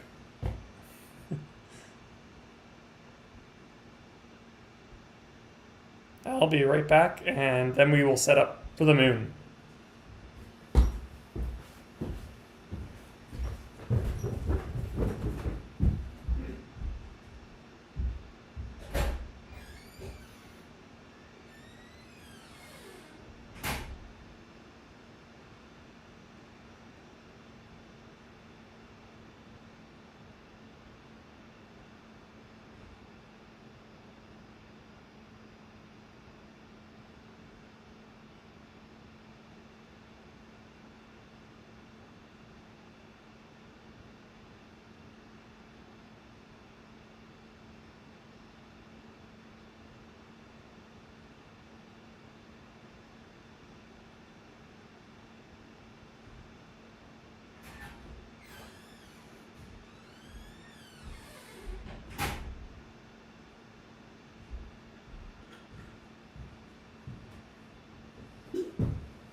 Okay, that's better. All right, let's go to the moon. We still have some time with Jupiter and Saturn. Yeah, there's quite a ways away from the tree line, so we can bounce back to them if the sky conditions do improve, but I think the moon will put on a better show for us because it's much closer. And we mentioned earlier that we are going to be, we're going to do International Observe the Moon Night on September 26th. We'll be handling that virtually, just like this. So we'll be focused on the moon. I don't know. Yeah, if we have clear skies, we'll definitely observe with the scopes. Maybe get some different field of views using a couple different scopes. But otherwise, if we have cloudy skies, I'm putting together an alternative program. Maybe we can focus on Apollo, or the whole idea is just to focus on the moon. It's a worldwide event, so we'll figure out what we can do there. Let me turn the lights on. Turn the lights on so you can see what I'm doing for this next part. Let me reboot the stream. I'll show you my process. It's not terribly blinding light because the moon's out. It's already bright anyways. Alright, let me get my camera open. We're going to be using a different camera system for this part.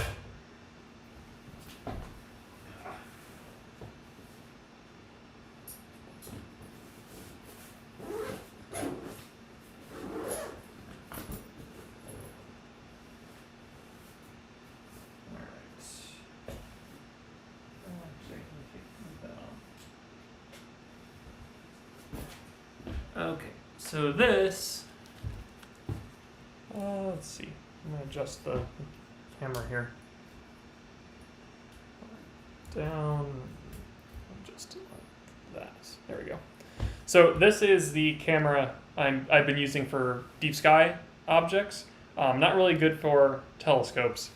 Not really good for planets. It's fine for telescopes. I'll show you how we're going to connect it up to this scope here. But not great for planets because you get a wider field with this. Now I could potentially use a Barlow paired with this to zoom in, but really it's better for deep sky stuff. And then this guy here is good for the planetary objects.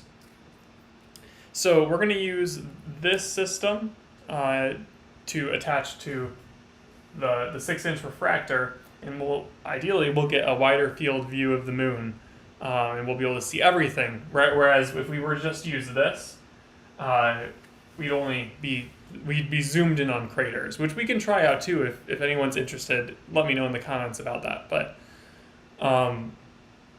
otherwise, I think we'll just leave it on the wide field because we haven't seen that, except with our makeshift. I used my phone camera before, and I don't super like that method because I can't treat it as a webcam. I have to use a screen mirror feature, and I don't love that because there's a lot of unnecessary content showing on the display. But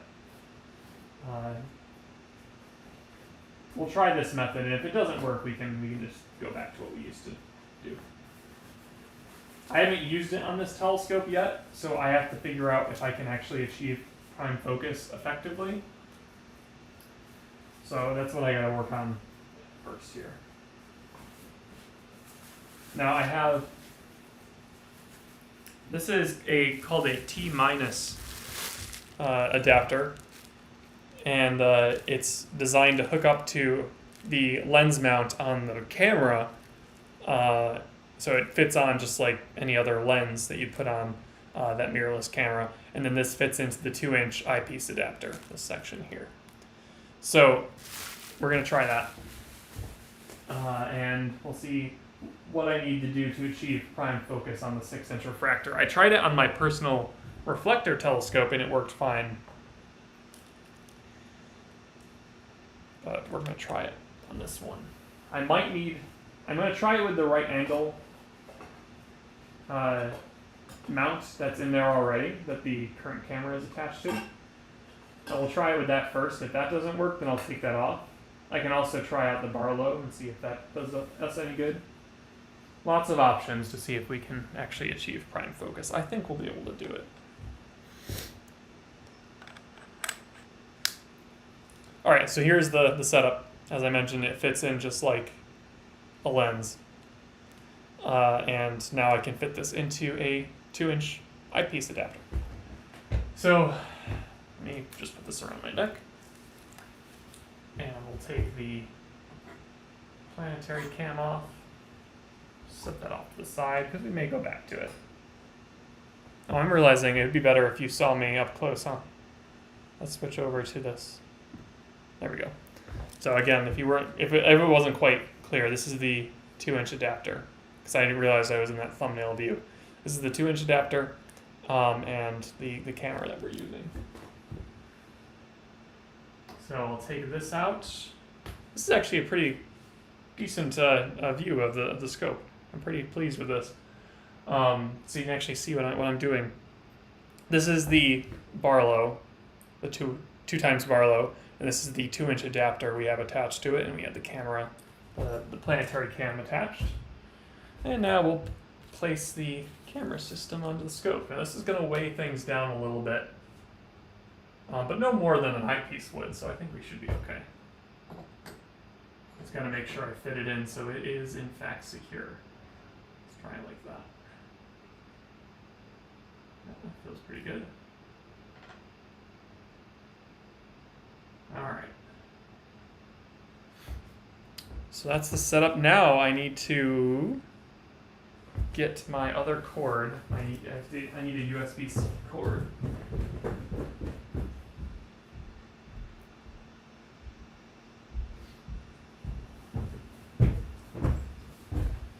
this one uses a more modern cable than the printer cable of the planetary cam, so I have to switch that out. We'll use the same extender though.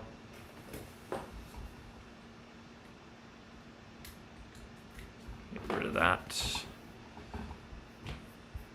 I'll close down the ZWO software for now. Yes, I know, it's mad at me that I unplugged the camera. Come on, quit. We'll plug this in, I think the port is on this side.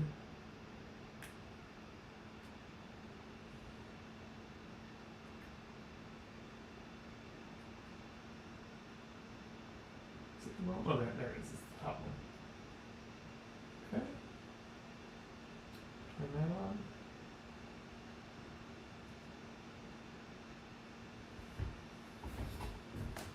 And let's go to the moon. Moon, we have to rotate the dome.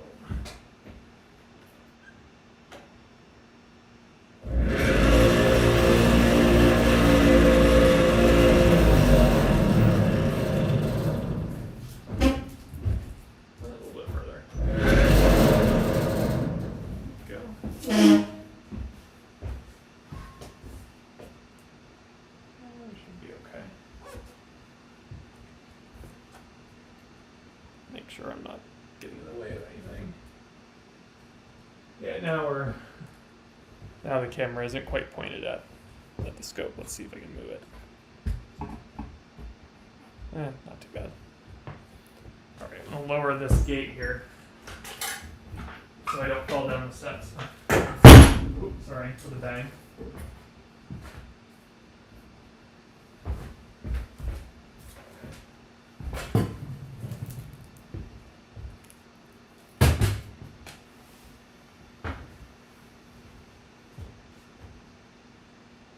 There you go.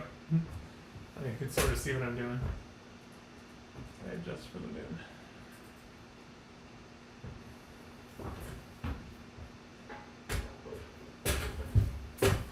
Just need to access the finer scope. There we go. Alright, that's good. Centered enough for an object as big as the moon. Now I just have to get into my other software here. Lower this back down.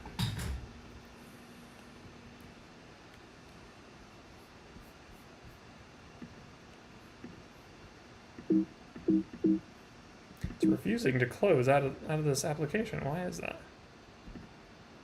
Quit. It's very mad that I turned off the camera the way I did. Usually I can force quit out of it, but it won't even let me do that. Alright, well. Just get rid of it, I guess. Oh, here we go.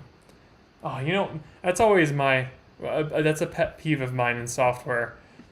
When a notification for the window sorry, I'm going to rant for a minute.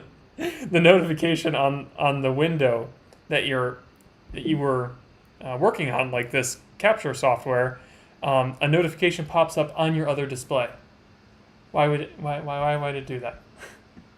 That's just strange. That's why it wouldn't let me exit out of it, because I didn't see the notification. It was popping up on the other one. This is not intuitive. All right, I'm going to open my remote view.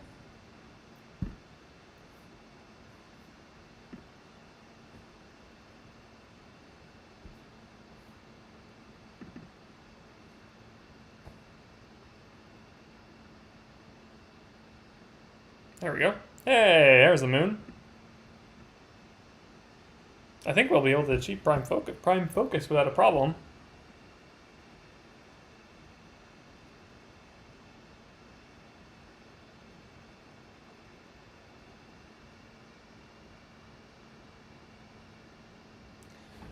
Let's center first.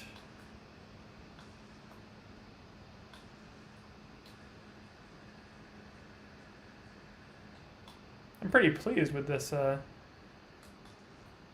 field of view here. It's about what I wanted. Not too zoomed in, not too far away. All right, now I have to focus with the knobs on the scope itself.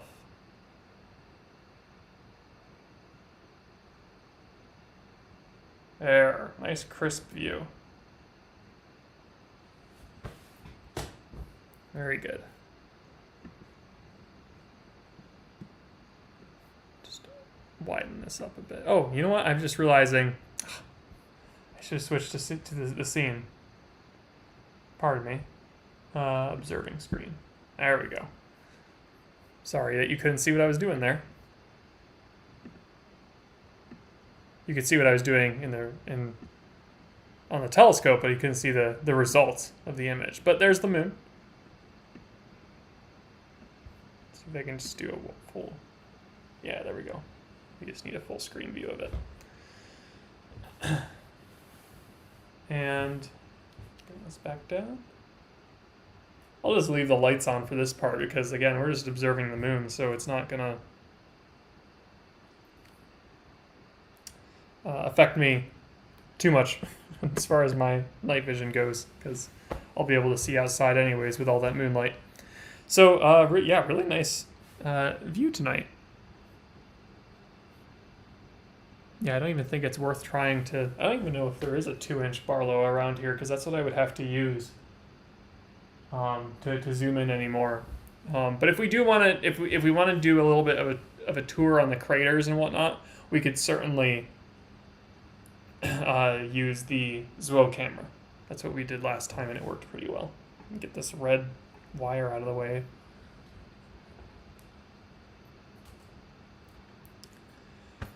Okay.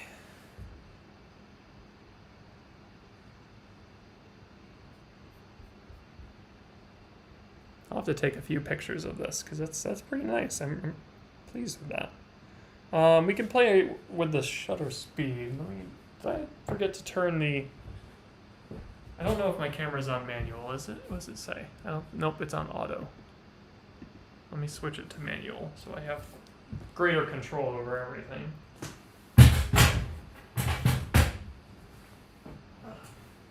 I wish this wasn't a physical switch, but oh well.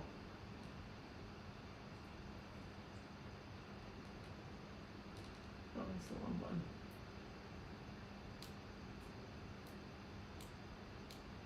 Manual. There we go. Okay, let's see what we can do. It's overexposed now, but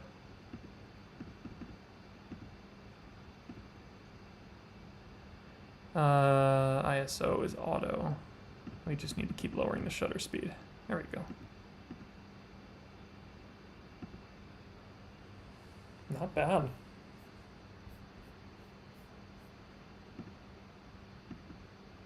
Whoa. Oh, wow. Yeah, look at... And with the moon, I can especially tell that this is an issue of atmosphere, not anything with it. Well, now that we switched cameras too, that's another data point there.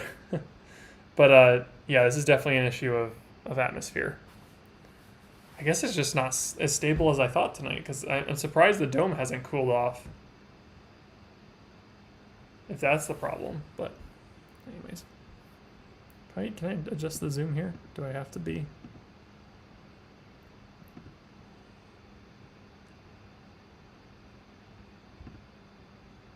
I guess you do. I wish I could crop it a little bit more than.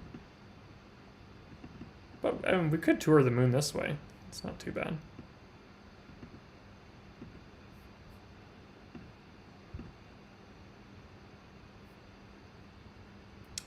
Well, here's crater Tycho down here. It's the large impact zone. You can really... Crater Tycho is cool because you can see just how far the ejecta goes out. The ejecta is the moon material and some meteorite material, but mostly moon material, that gets flung out upon impact. You can see this line of ejecta stretches way out. Part of that is because there's less gravity on the moon, so doesn't require as much energy to launch material up above the surface. So it's going to land a lot farther away compared to a similar impact on the Earth. But you can see it's still pretty impressive. There's ejecta zones and sites all around these craters, but Tycho is the biggest impact zone on our side of the Earth-facing side of the moon.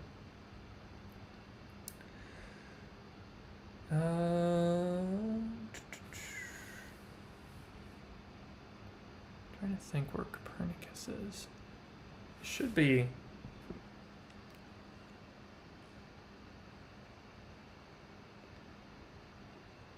There is a pretty decent map of the moon. I've actually had this application for a long while. Where is it? Yeah, moon globe. They never updated it for the more modern iPhones, but it's still a decent map of the surface. Oh yeah, I gotta keep in mind that we're flipped around. That's why, yeah. I always forget that we're flipped. Now, can I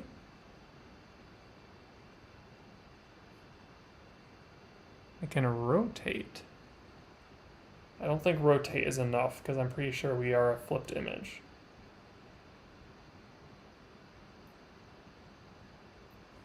Right? Yeah. Or flipped image. So rotating, I need to actually flip it along the vertical. I don't think I can do that. In this software, at least. I can do it post-processing, but it would be nice if I could just adjust that.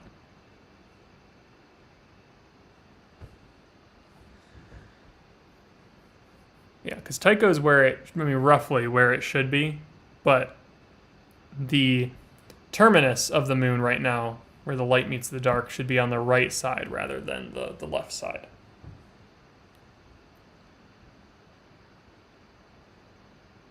So I'll just do my best to navigate here.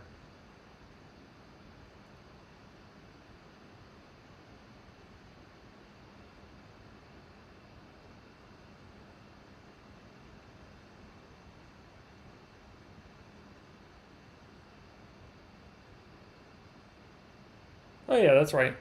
Okay, so yeah, if we just zoom in here.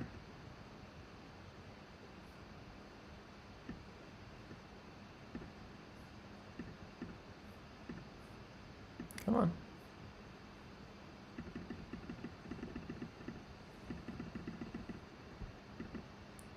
This should be Copernicus crater.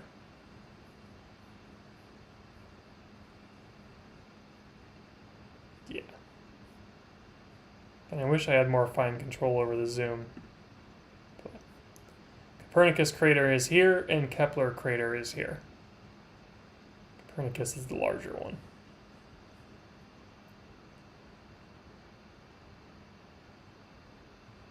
Yeah, just the...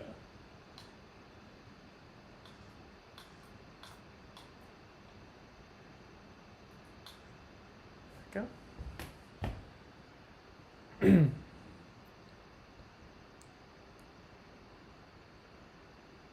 And this right over here in the where the light is meeting the dark, that's Mare Crisium. And just above that, yeah, it's crater Cleomedes right here. Geminus is up here. Is that Geminus? Oh, yeah, so it goes, what is that? How do you pronounce that one? Burckhardt right there, and then Geminus right here.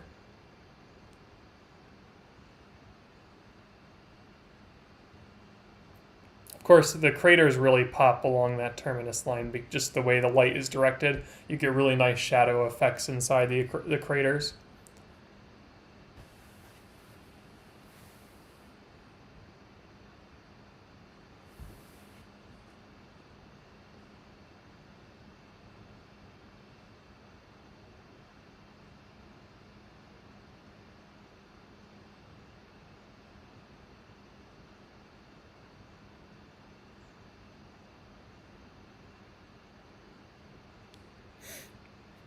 All right. So let me check this chat here. I haven't done that in a while because I was on that app.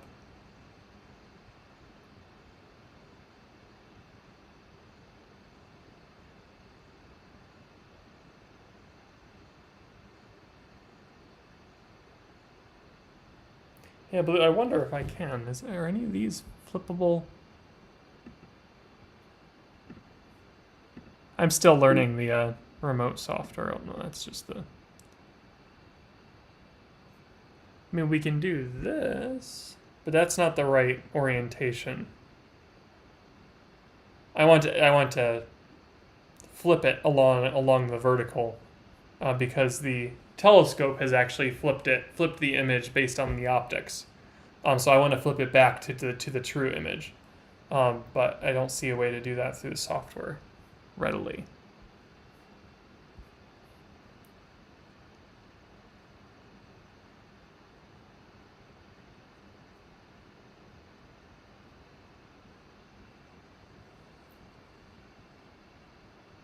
Let me take a couple of shots here.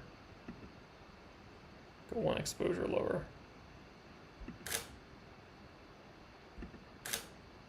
Can hear the shutter go off.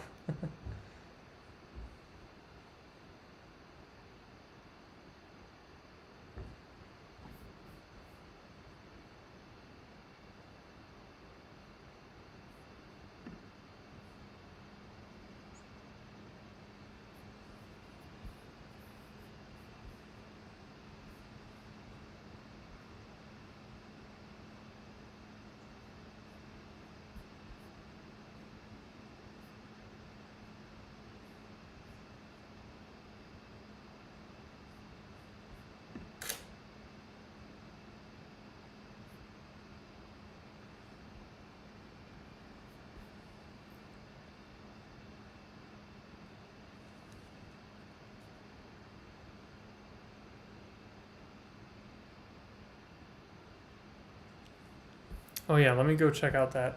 Let's see if there's anything in here. I completely forgot about my top bar because I had it full screen. Drive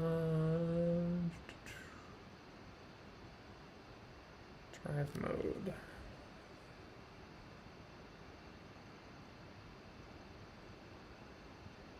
No, that's just all the settings stuff. File name.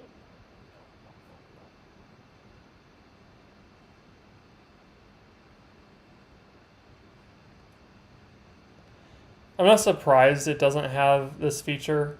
I mean, if it doesn't in fact have it, because it isn't really designed for strictly astrophotography. Of course, it doesn't necessarily expect you to be placing this in a telescope.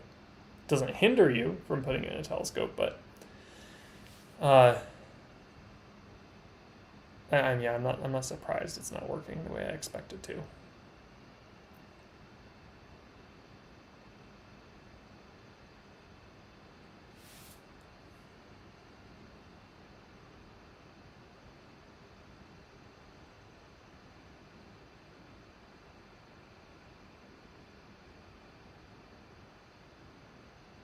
If there are any new visitors to our night sky live stream tonight, welcome. And we are observing the moon at the moment. We already looked at Jupiter and Saturn. Sky conditions aren't, or at least the atmosphere around our dome isn't great. Just because I assume the dome is still trying to cool down, or just transparency and stability of the sky just isn't as nice as I thought it was going to be. But with the moon, it's no problem. There's plenty of detail to make out. But with the planets, we haven't been able to see as much as we have in the past. Like Saturn, we didn't get to see the Cassini division tonight. But we're still doing all right with the moon here, and we're going to try Mars as it rises above our tree line. We'll have to switch back to the other camera feed. Right now, we have our mirrorless camera hooked up. Let me get back to Streamlabs so I can see what you're seeing. There we go. Yep, our mirrorless camera is hooked up to the 6-inch refractor telescope, and we're pointed at the. Well, that's kind of a cool shot. Can you see? You can see the moon in the camera feed, can't you? That's neat. You see, you can actually see the telescope pointing outside of the dome to the moon. So that white spot in the lower right-hand corner of the camera feed here is the moon. You get to see it from a regular human perspective and from a telescope and camera system perspective. But anyways, if you're new to the channel, feel free to join us in the chat. I'm checking in every once in a while. And where we're just discussing whatever. We're building up a community of those interested in astronomy and science, and so we encourage you to subscribe to the channel and visit us again as we continue these virtual programs of varying content. It's not just astronomy, like we did. It's related to astronomy, but we did a live stream of our ISS contact with Chris Cassidy using our ham radio system. We were able to contact the astronauts aboard the space station and chat with them. Actually, only Chris Cassidy, but that was pretty cool. And we did that as part of our summer camp, Welcome Aboard the International Space Station. So our students actually got to, over Zoom, we were able to connect the ham radio stream to Zoom, and the students could directly ask questions through that to Chris Cassidy. It worked really well, and we have that video up on our YouTube channel.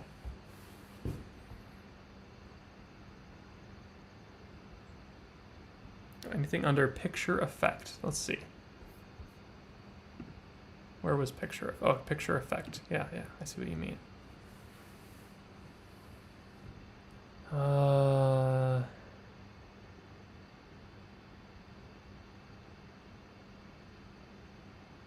Gotta say, I'm not sure what any of those mean. They look like filter or color options. Pop position.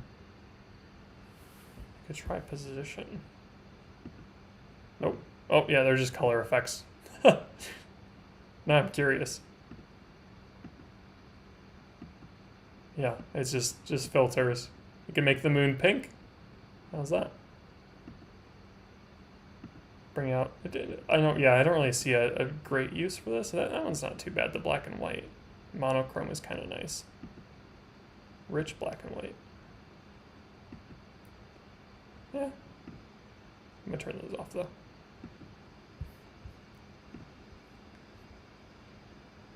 Aspect ratio, quality, image size.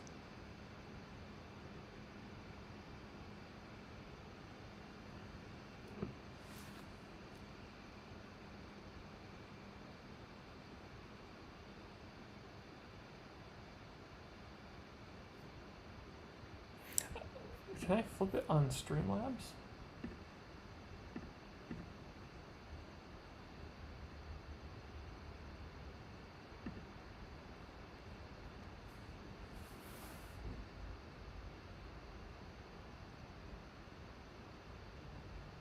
Hang on, that's not right. Oh no, I want to flip along the horizontal.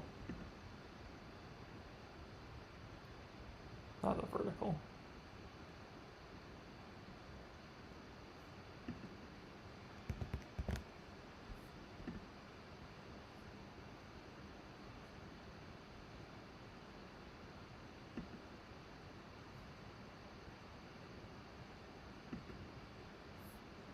How's that?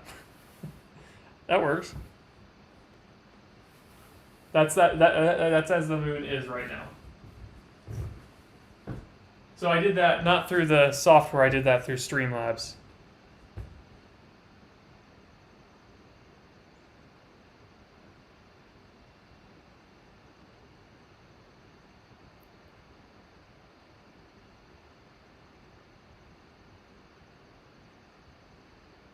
So I know the text on the side is all flipped around, but you don't really need to see that anyways. Actually, what I could do...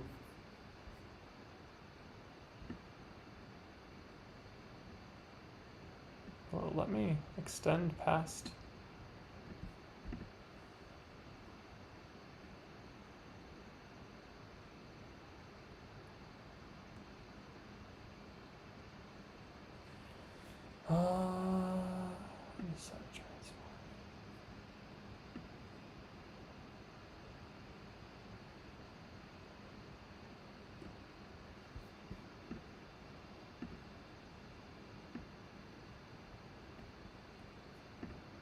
All right, let me just flip it again here. Horizontal flip, and we'll move it back. There we go. Get rid of the gobbledygook, and now we just have the moon as it is.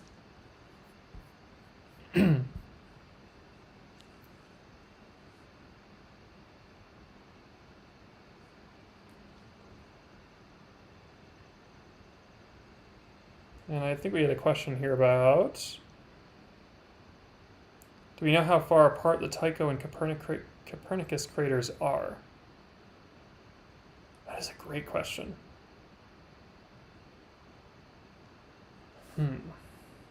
Well, I can give you an estimate, just a very quick one.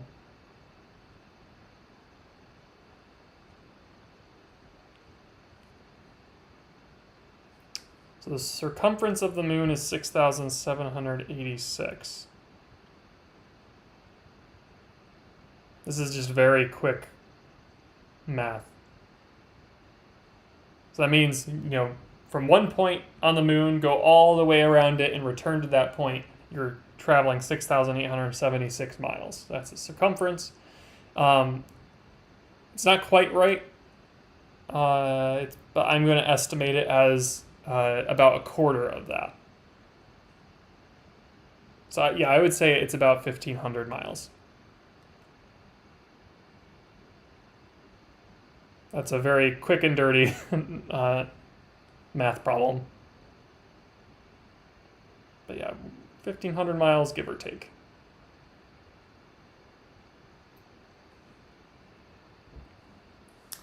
It's definitely less than a quarter of the circumference, but when you take a quarter of the circumference, you get about 1,786 miles, I think it was. So I just reduced that by 200, just to roughly gauge it.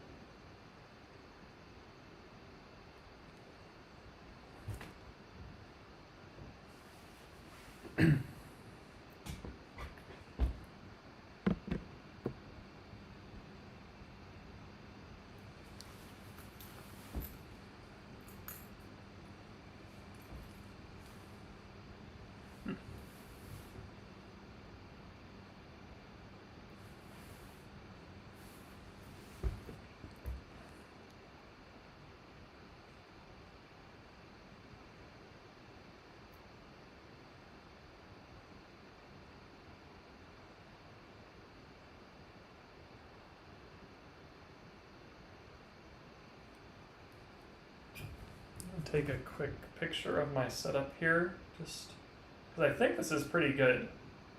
I appreciate that you can actually see me for once. I think that is an upgrade, a great upgrade in and of itself. But I also like the dual screen setup I have going too.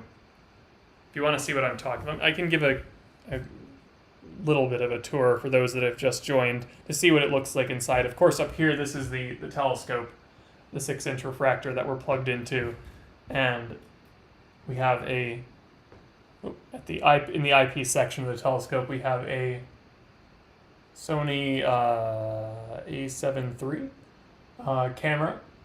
It's a mirrorless camera hooked up to the eyepiece mount, and that's of course viewing the moon, which you can see. I want to just do it this way. There we go. This is back here. I'm up in the dome. This is the opening, the window outside of the observatory dome, and the moon is, Mars is out too, but the moon is straight out. You can see it's right there. There's a pretty cool perspective we're getting, where you can see the moon through the camera and the moon through the camera on the scope and the moon through the camera as if you were here in person. Right. And then we have it's sort of a mess of cords right now and dongles because I need the dongle for my computer. But we have, oh, there we go. Sorry about that. Let me lower this so you can see. Hang on, I gotta move this around this way. There we go. So here's my setup. So we're linked in. This is running Streamlabs, which is the streaming software we're using for the program. This works really well. And then we have the screen that you're seeing, and I've modified it. So, we're actually losing some of the moon, aren't we? So I'm going to use the paddle here to adjust the field of view so we don't get any of the moon cut off there. We're losing the bottom of it. There we go, that's better. So this paddle we can use to overdrive the motor and adjust the view on the scope. But this dual screen setup is working really well, and I appreciate that it's also all portable, so we don't need to drag monitors out here and whatnot. Right.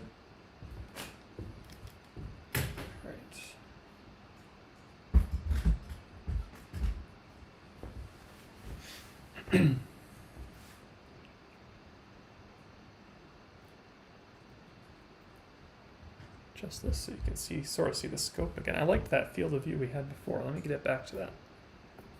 So I like that you could see the moon outside the dome. It was neat. There we go. That's pretty good. And you can still see me.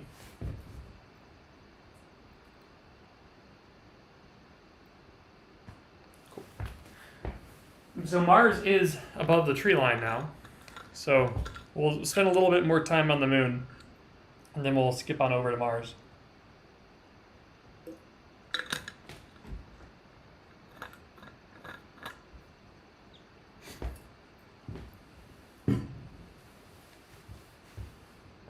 Oh, that wire's in our way again. Cord, the red cord. That's hooked up to the camera. There we go.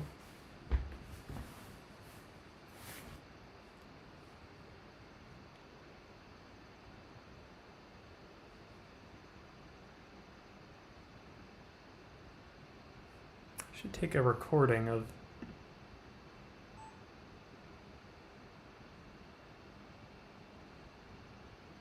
I'm going to take a recording of the moon so I can do some stacking on it later.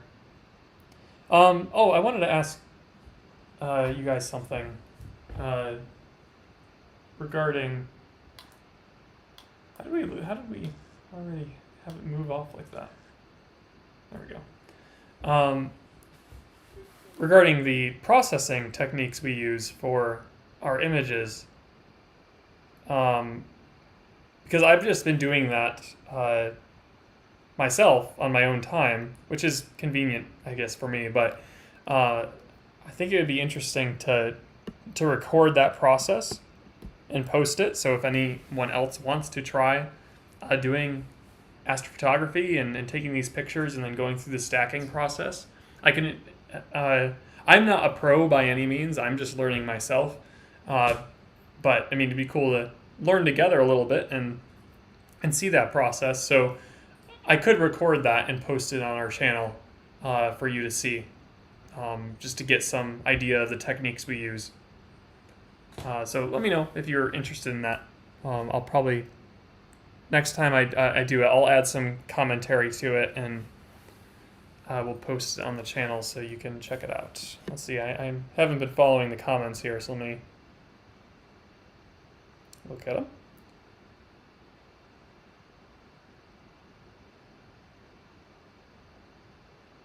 Oh, cool, Brad. Yeah, thanks for joining us on the stream tonight.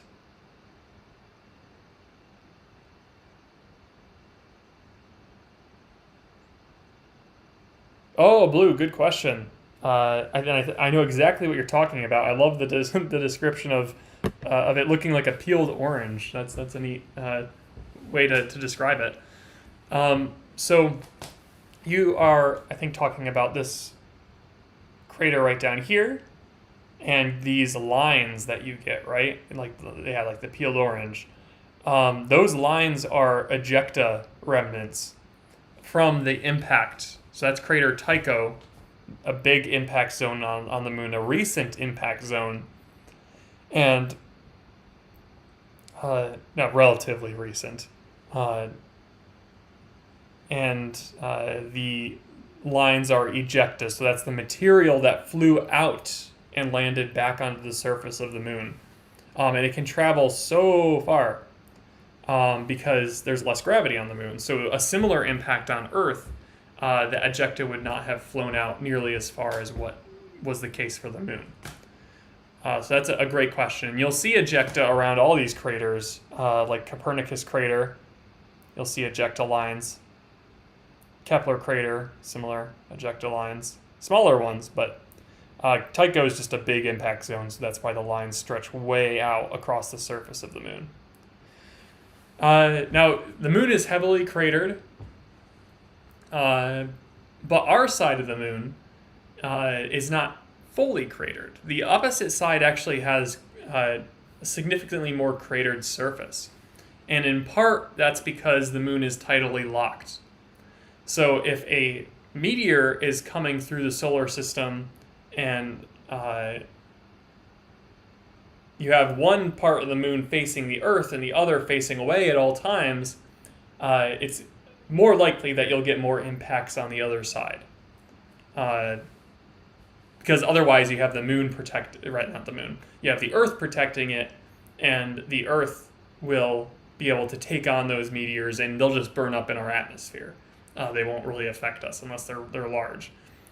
So the moon has that sort of protection from us on its near side, on the Earth-facing side. And that's why we can still see these dark patches. So you can see these dark patches all across the moon. These are the mare, or the seas.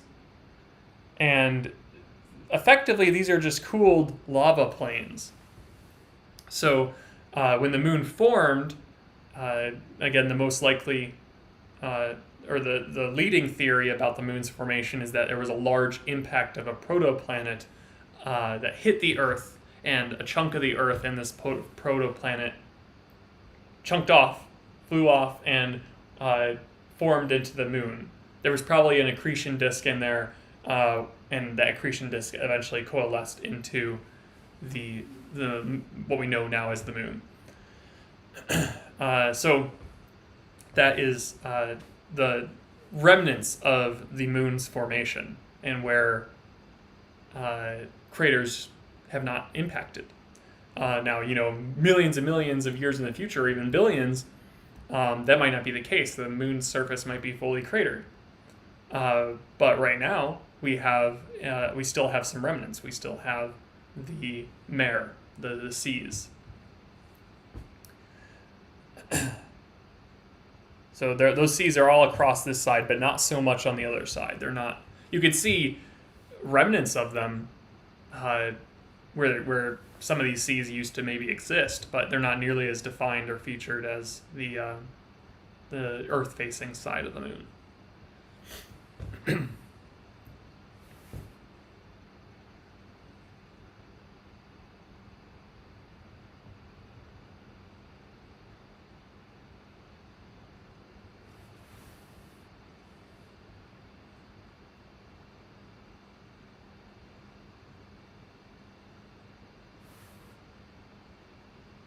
I'm sorry, and I just realized I went on a tangent, and I may have asked a question that I do not remember, because I see people putting yes in the chat. And I just decided to go on a rant about the moon here. Could you remind me what I had asked, if I did ask anything? Maybe something about Mars? I know we want to observe Mars. I'm just not sure if that's what I asked.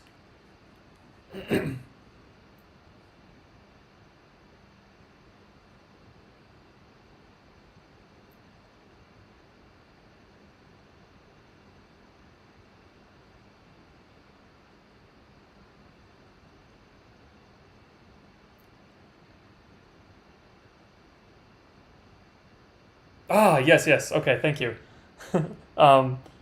Yes, I was talking about image stacking. So yeah, I could definitely post that video for you of any of the results I get tonight. I'm hoping that, like, if we zoom in here, I'm gonna stop my recording.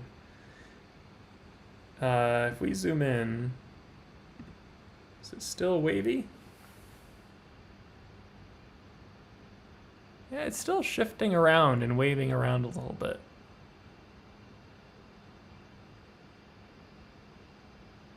It's hard to say if it's any better or worse.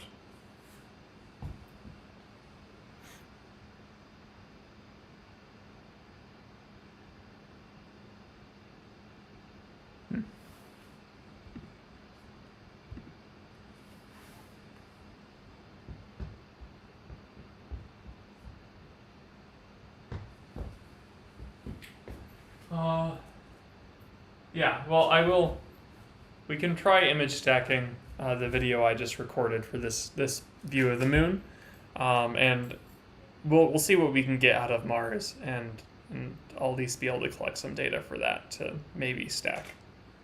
I'm just worried about the conditions. They just don't seem to be getting better.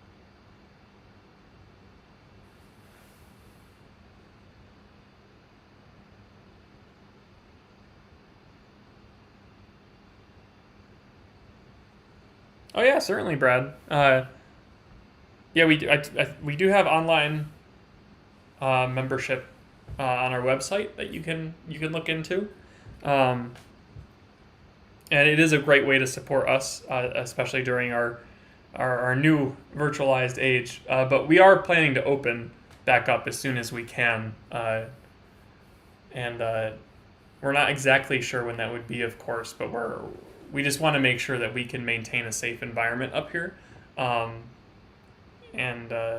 for everyone. So we're looking into that and just hoping to find the right time. But otherwise, yeah, the membership does get you into Copernic, and it gets you into our Friday night public programs when we reboot those. And it also, you have we're part of the ASTC program, which gets you access, either discounted or free access, to a variety of science centers, museums, observatories around the country. And you can go online to see which ones are part of that association. And then you get discounts on class programs and things like that. So there's definitely a lot of value in our membership program.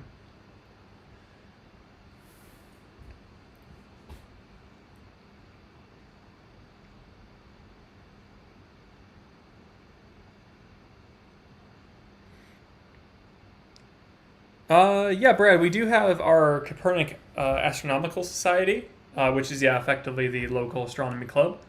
And yeah, they're a heavily active part of Copernic. Well, actually, I guess I'm part of it now as well. I'm both a Kopernik educator and part of the Kopernik Astronomical Society. And the equipment we're using right now, well, let's see, what are we using right now?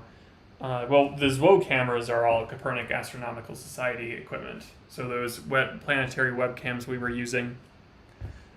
This one is my camera, but most of the equipment, of course, the telescope itself is Copernic's. The eyepieces back there, some of those are the Astro Societies.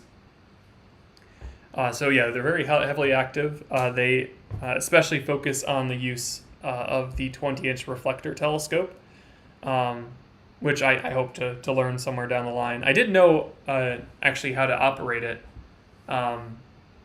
before we had the camera system, but now I just need to be trained on the camera system. We have a permanent astrophotography system attached to the 20-inch reflector, and it's much different from this camera here or the planetary cams, far more advanced. So I think the system is still,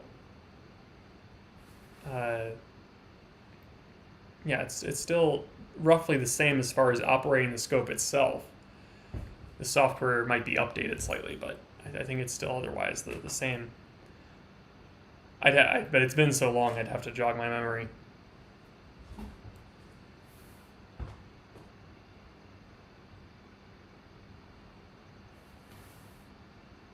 Yes, yeah. So we will definitely look into showing the image stacking process, because that is incredibly powerful, and I've only just in the past 6 months or so really dived into utilizing that software. And there's a bunch of different stacking softwares. And you don't necessarily need tracking systems for some of them. For example, like you can use your just a regular tripod, like with a camera like this, and there's software out there that's powerful enough to stack the sky together, despite the fact that it's moved. Even over the course of 30 seconds, the stars have moved across the sky enough where if you tried to just overlay those images, you would see star trails. And it wouldn't work as well that way. But I think the software is called Sequitur.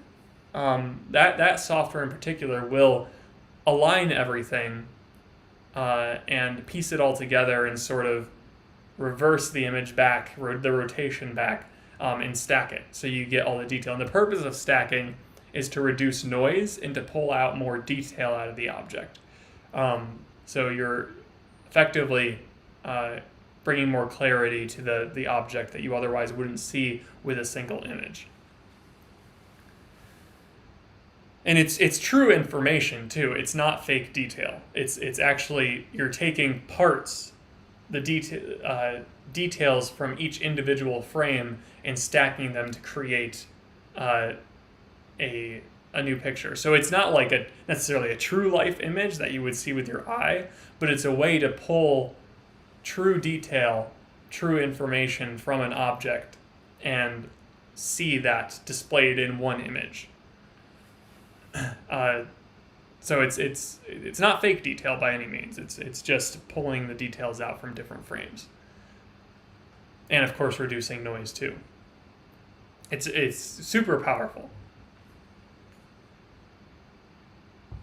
for all objects in the sky. Stacking works for everything: planetary, deep sky, wide field views of the stars, Milky Way.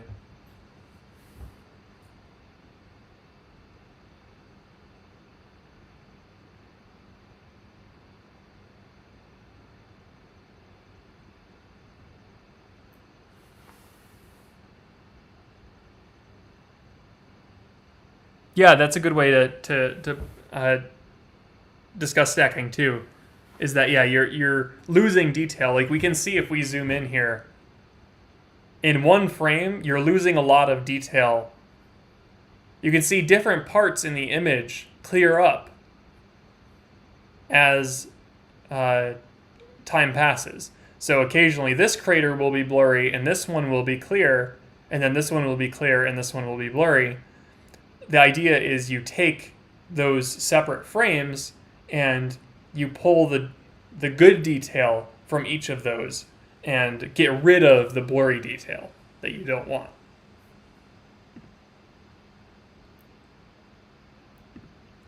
So it's a way to again clarify the image, reduce that noise, and get a far better detailed view out of it all.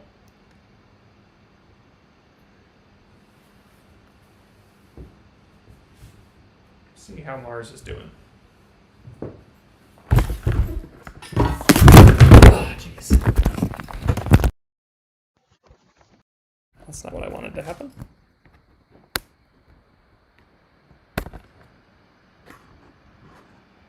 My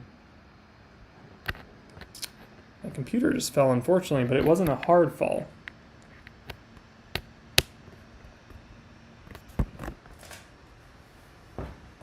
I was worried about that, with that cord sitting there. Let's see, is the stream still up? It looks like it is.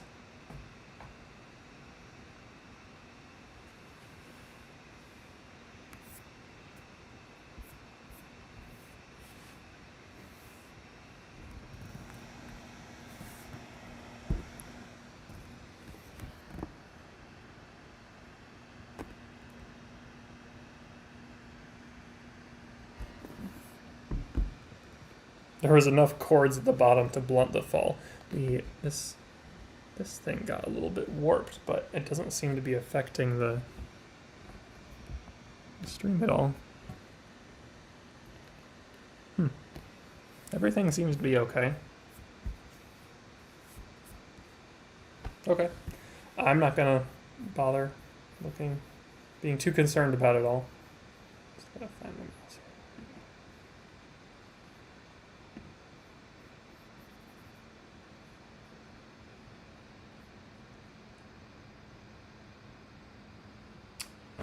I knew that cord was going to be a problem. There's only one accessible outlet on this side, though.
Mars is looking good.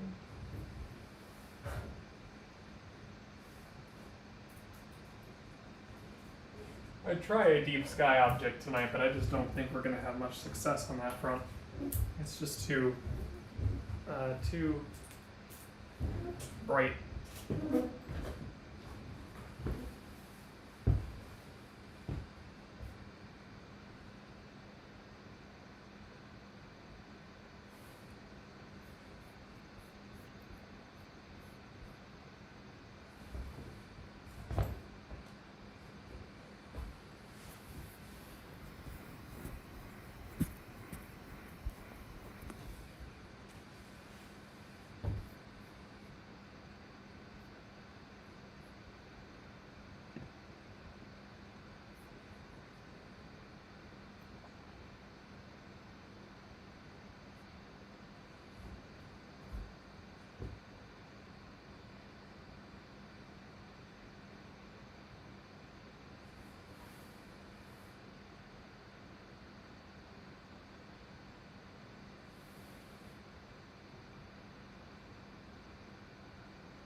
All right, what are we thinking? You think maybe we should head off to Mars, or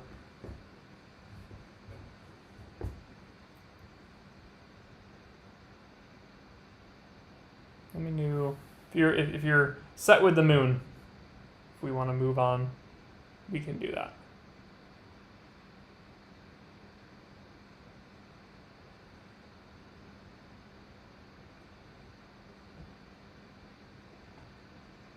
I'll take votes, yep.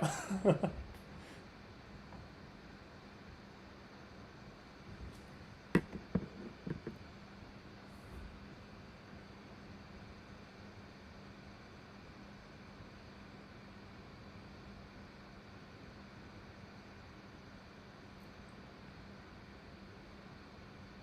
right, I'm seeing no objections to Mars, so let's go to Mars.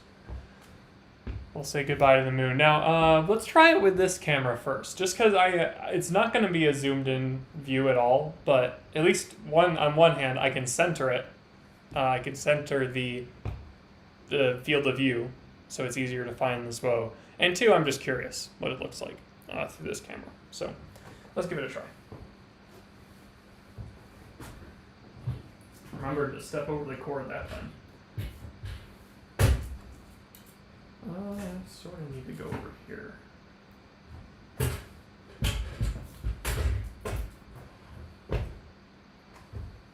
Shift this way.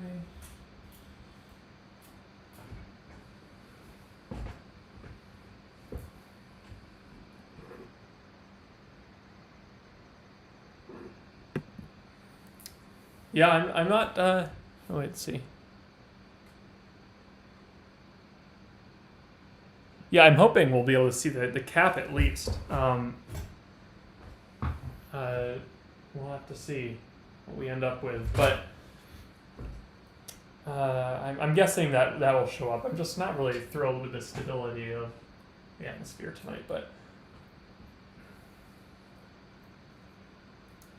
the weather says one thing and you end up with another. There's another comment there that I wanted to mention though, from Michelle. Yeah. Well, we'll have to see what this looks like.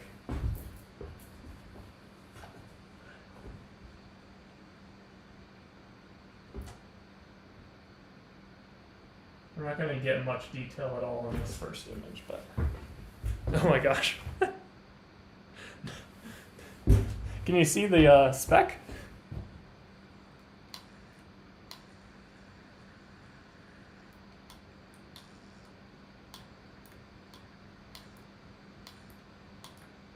Okay, there's Mars. We'll wrap it up. Have a good night, everyone. I'm just kidding. But that is that's the red planet right there through the mirrorless camera. Let's go ahead and use the SWO camera now. We'll just switch it out. I'm going to be very careful with this though.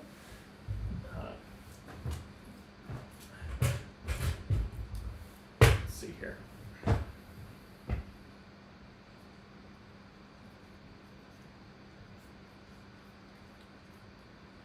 me go ahead and close out of that software so my camera doesn't freak out on me.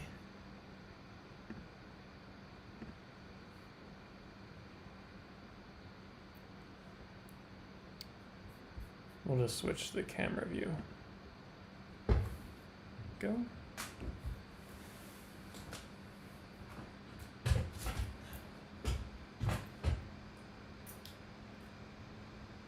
Give you a view of the eyepiece section there. And we're gonna turn this off.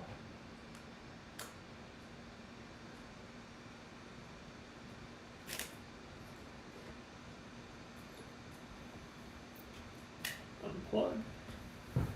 And I just got to put the lens back on because if you can see, I'm not sure how well that comes through. Let's see if I lower it here. Oh, there we go. Well, this is an open, there's no clear window or anything, it's just an open adapter, and it is directly connected to the open area of the sensor, so I need to put the lens back on so I can protect the sensor.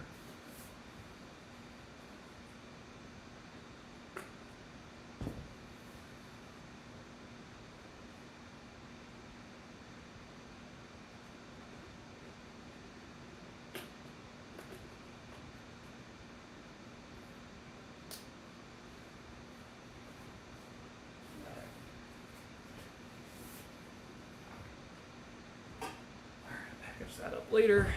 Let's just get the other SWO camera going again. Maybe untangle this cord as best I can. Alright, so again, here's the... How did this happen? Tangled around the camera. Here is the ZWO camera for anyone that's new to the stream tonight. This is the planetary one-shot color camera, so we will see color on Mars. We used this for Jupiter and Saturn earlier, and we just have to fit it into the... Where's the adapter? There it is. We have to fit it into an adapter. So the telescope has a 2-inch eyepiece mount, so we need to transition or translate that to a 1.25 inch mount, which is what this is here. This is the ring fit into this adapter, and then this will fit into the eyepiece mount. And we also have a Barlow lens right here. This is a Celestron Barlow. And we'll use this if we feel like we can push the magnification at all. Maybe we'll just push it for fun anyways, but if the sky conditions aren't right, then it doesn't make much sense to do that because you won't be resolving any more detail. I was hoping we could have fun and push it tonight, but I don't know if that will actually pan out. Okay. Get that cord out of the way again. And let's see.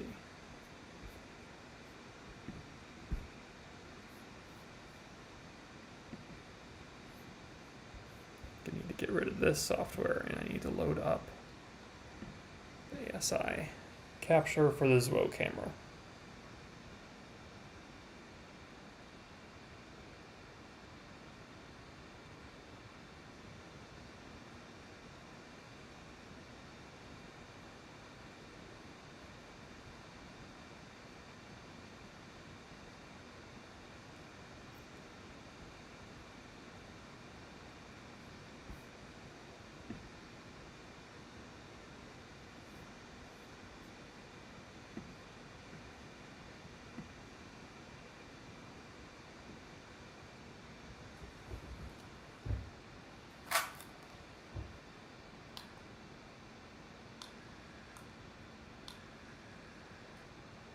Oh, look at all that red.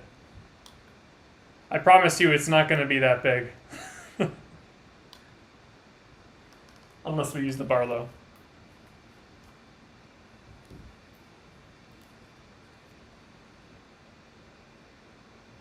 Alright, let's adjust the settings here. Gain, exposure.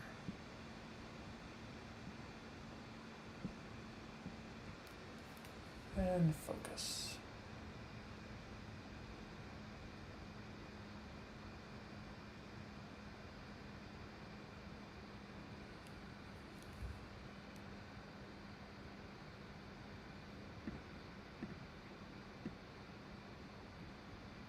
Oh wow, that's actually not bad.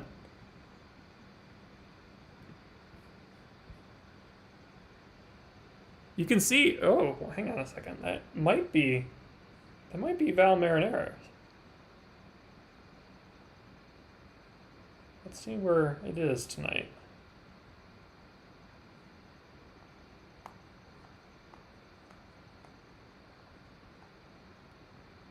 Maybe?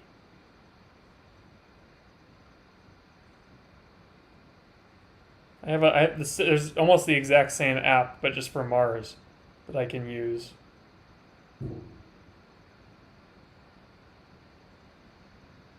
Oh no, Val Marineris looks like it's on the opposite side of the planet. So what are we looking at here?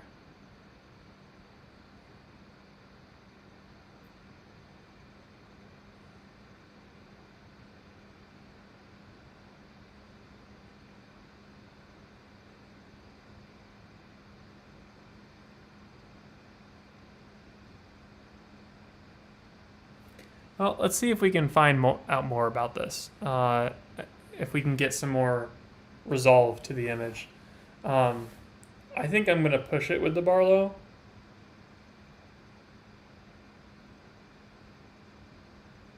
Oh gosh, I forgot again. Let me move this over to the observing screen so you can see. There you go.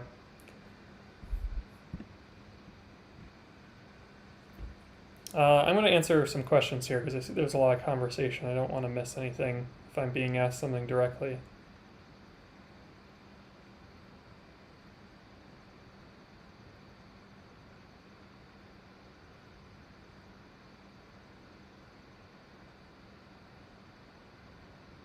Hi, Edgar. You have an astronomy assignment. Okay, cool. Unable to go outside. What color is the moon? So right now it's like when you're near the horizon, the moon actually can appear a different color because it's moving through more of the atmosphere. But right now it's high enough up in the sky where you don't really get that effect. So it's just a standard old, I guess, bright whitish, so maybe a hint of bluish color in there. But yeah, that's the color it is at the moment. If you have any other questions, definitely let me know. Yeah, Michelle, it is kind of cold. It's a bit chilly out here. Not too bad in the dome, but it's, yeah. We're getting that, starting to get a bit of fall weather already. Oh, nice, Brad. The 10 megapixel Celestron color. Cool. That's very similar to what we I think it's similar to the basic idea behind this SWO camera, from what I've seen about the Celestron cams.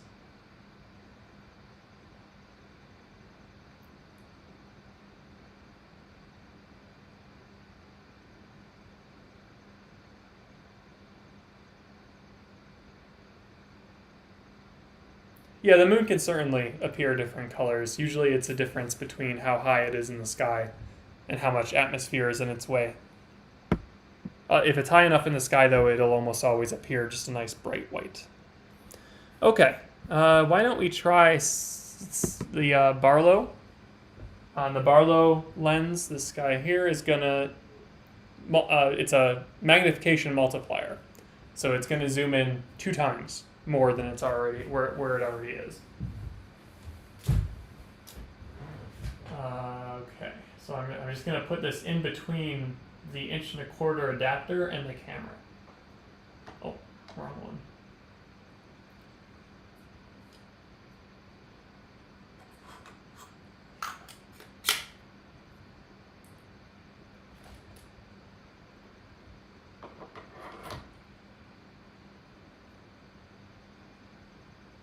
So now you can see, if you look in the thumbnail video, we have the eyepiece right angle mount.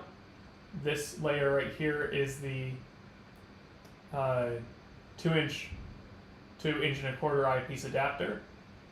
And this is the Barlow, and this is the camera. That's our current setup.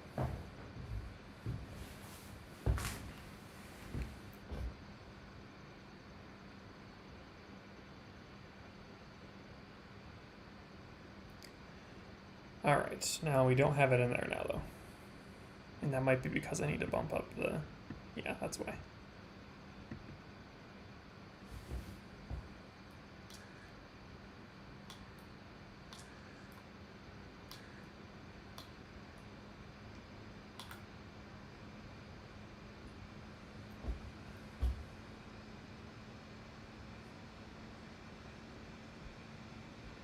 Look at all that orangey red. Isn't that cool?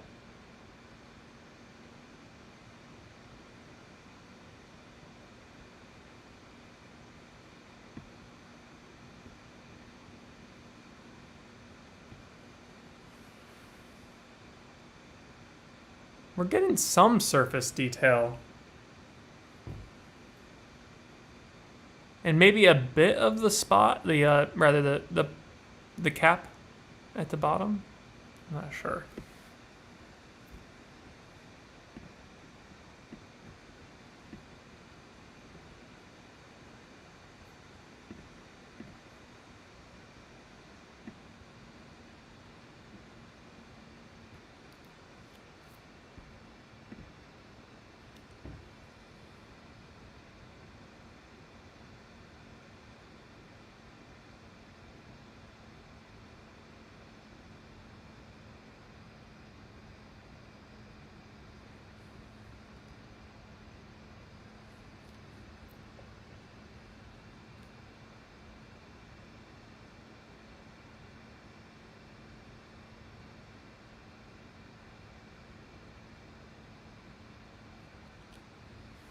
Yeah, it's coming in and out.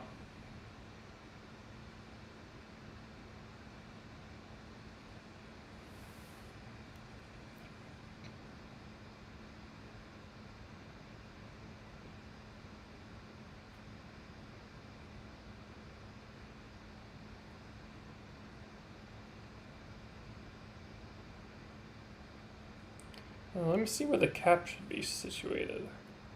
Yeah, it should be right in there.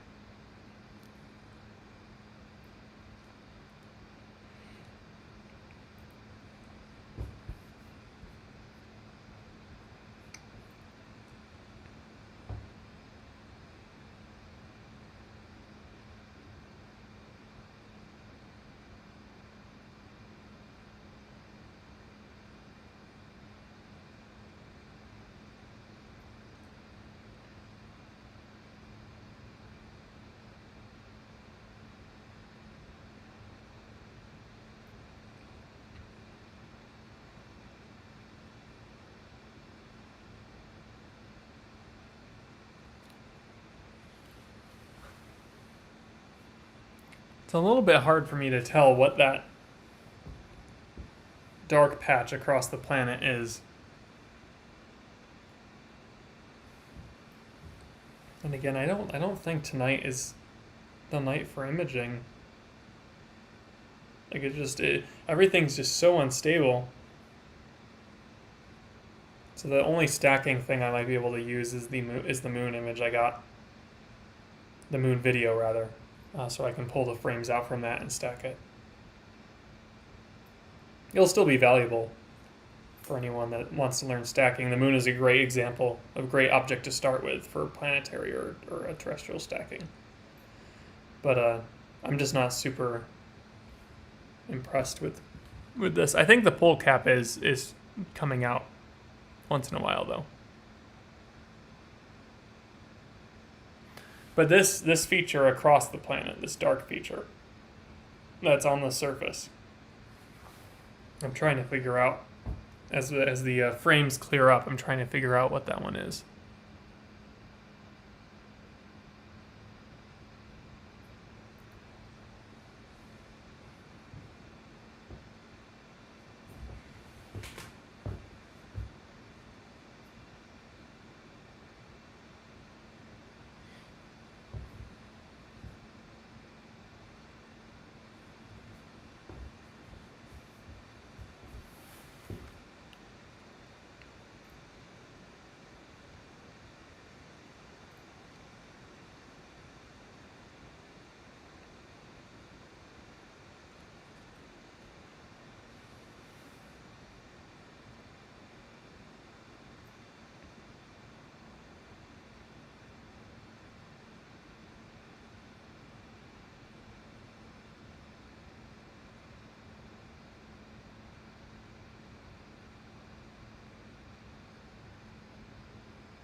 Oh, have a good night, Michelle. Thanks for joining in.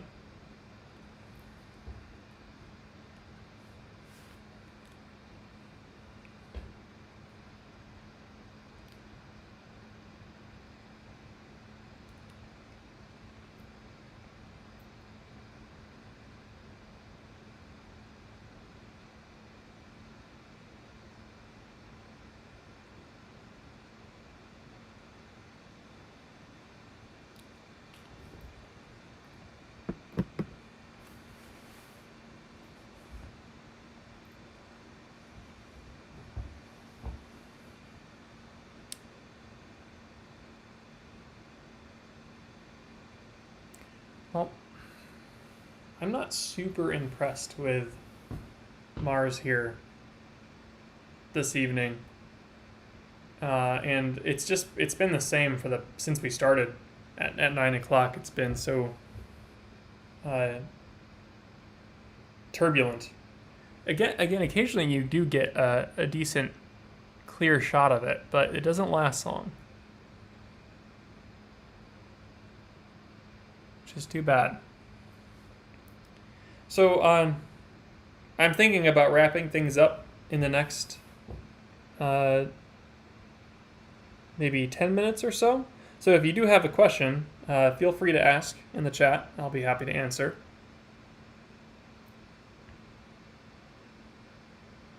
Yeah, I think that's definitely true. We will see, I mean, as it gets higher up in the sky, it will improve, because now the ecliptic is getting quite a ways up there, and the moon is already pretty high up, which is nice. Actually, Mars isn't too bad right now to begin with. It's pretty high up in the sky already. Better than Jupiter and Saturn were earlier.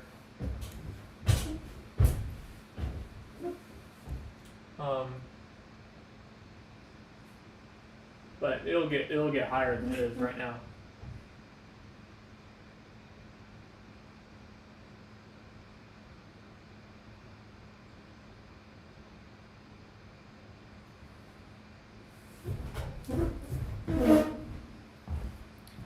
So I don't know, maybe it will be worth leaving it up.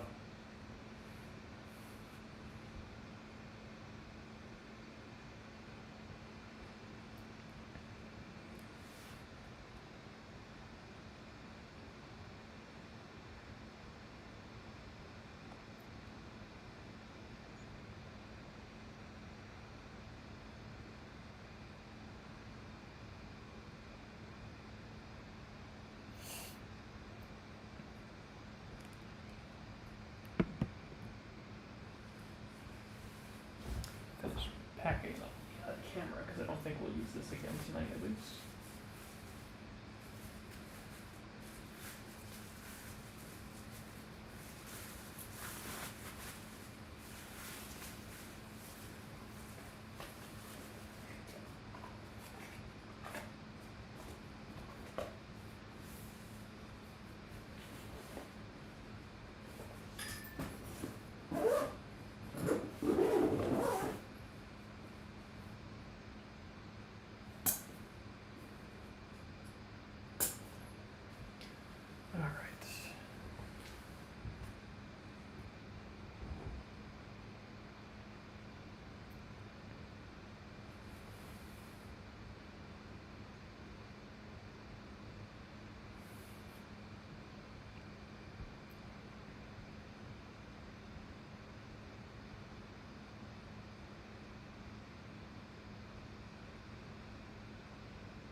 Yeah, Brad, we're happy to continue offering these live stream observing sessions, and hopefully we'll keep improving and learning, and we'll see what happens in the future. Again, our next one probably, well, I'd like to do some deep sky stuff before the moon comes out again. So in the next week and a half or so, we'll do a deep sky observing session if we have clear skies. And then we're going to have International Observe the Moon Night at the end of September, on September 26th, it should be. So we'll have a couple programs throughout this month, and next month we'll do the opposition of Mars, definitely, because we'll get some good views of that, and hopefully more stable skies.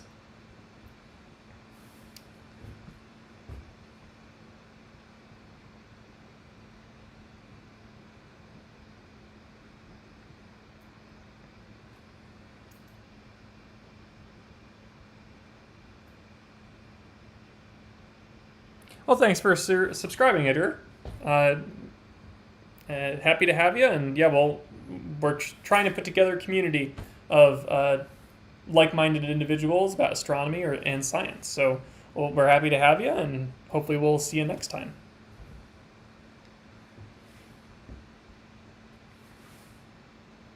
Yes, it does.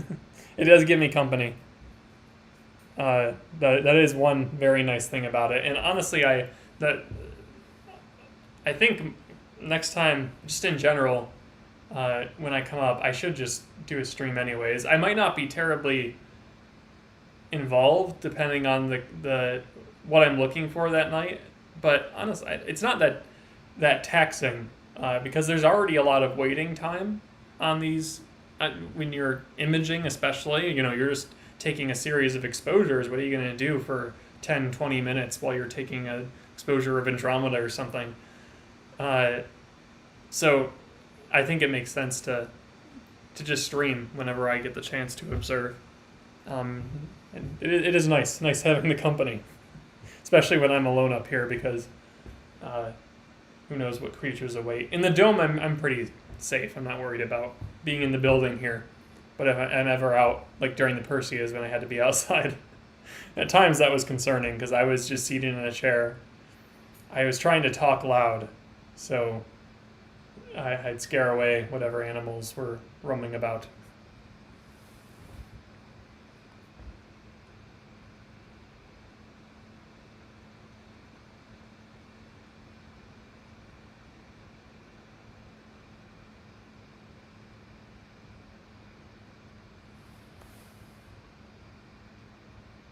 I agree. I think it's fine to have, I think that the general purpose of this all is to just show the sky for those that either don't have access to it due to light polluted skies or cloudy skies. And it's a forum where you can chat silently, of course. I think it'd be good to have a moderator in the chat at some point, whether that's me or another individual. So Copernic can chime in where necessary, but otherwise it can just be a forum for discussion at times. And then you can tie in commentary whenever it's appropriate too, but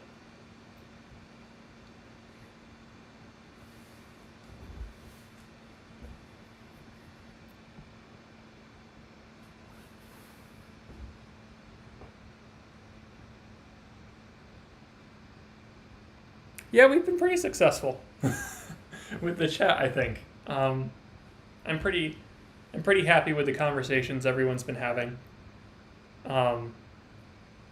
And it seems like everyone is like-minded and just wants to chat about science, which is great.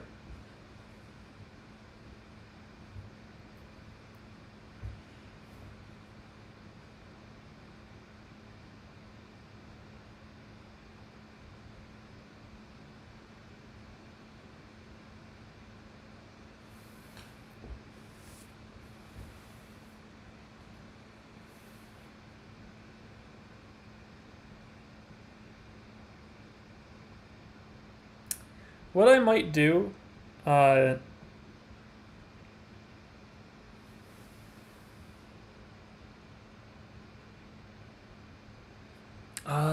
see. Elevation. I'm gonna give you the what the app I'm in is estimating. Yeah, it's at 30 degrees right now, and let's see how high it'll get.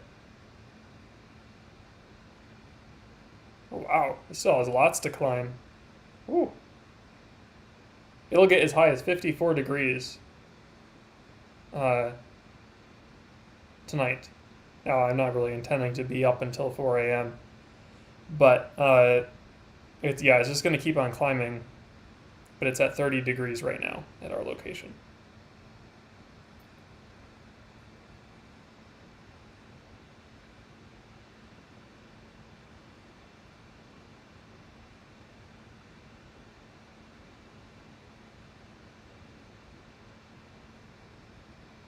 Oh, good. I'm glad I got the 2-for-1 question there. Yeah, yep. So it still has some room to climb. I'm not sure. It should continue getting higher. Like if we go to October, when the opposition occurs, 14th or 15th, I can't remember. Either way, it'll be close enough.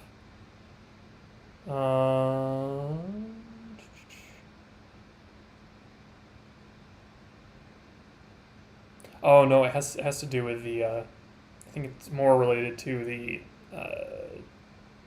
start of fall, maybe. So if we go back to September, See if it's going to get any higher. No, 54 degrees is the max it'll get.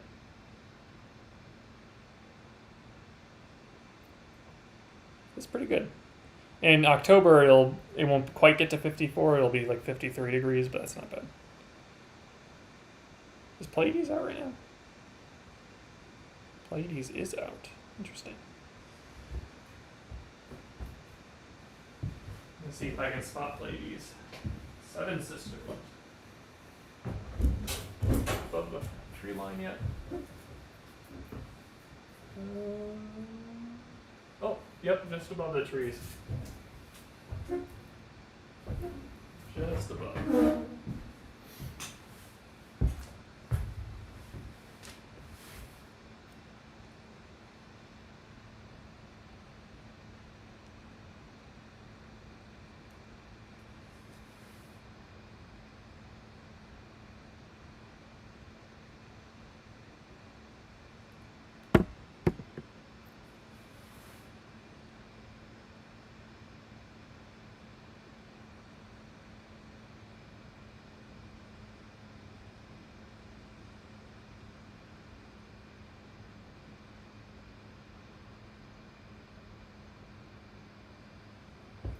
It's still amazing to me that the image looks like it's physically shifting.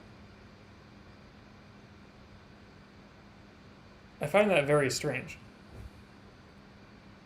I guess it could just be extreme turbulence, but to me it looks like at times there's more of a tracking issue, which I don't know why there'd be a tracking issue. Maybe if I loosen the clutches, let's see if this helps any.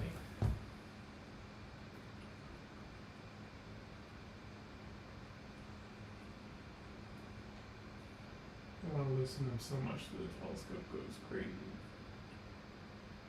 It's pretty well balanced at this point, I think. Oh, maybe not. Oh, no, it's not as balanced as I thought. It is top heavy. Sorry, give me a second. I'll get it back on Mars in just a moment. I'm just gonna rebalance the scope.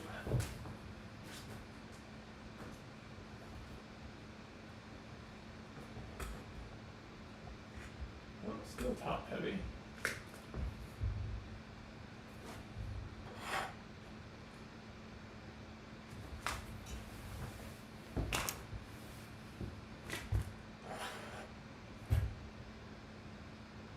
Still top heavy. Wow.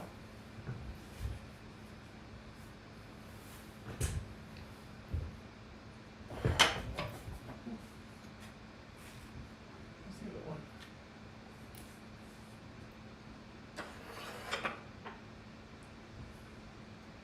How's that? There we go. That's balanced. Let's get it back on Mars now.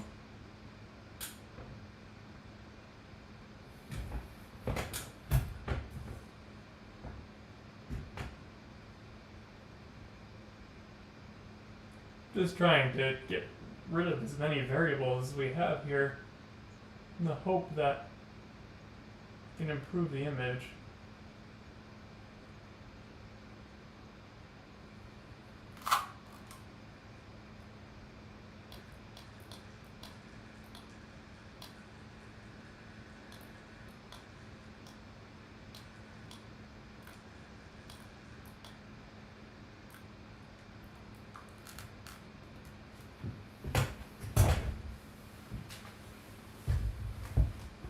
Gotta see if I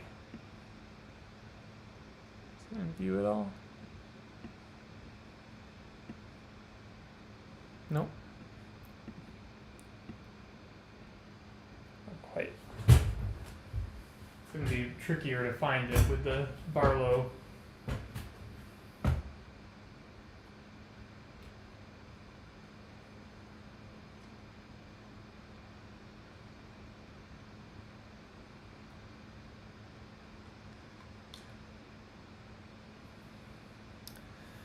Smack dab where it should be. I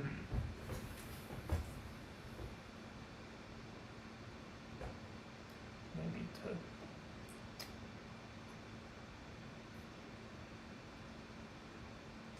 Barlow.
Why is this still not showing up?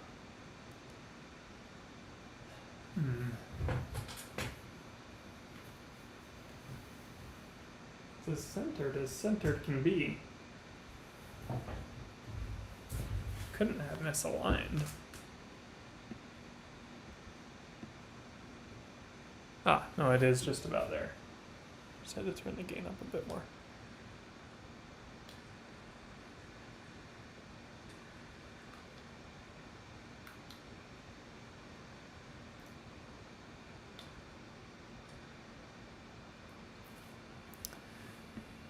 Turn down the gain.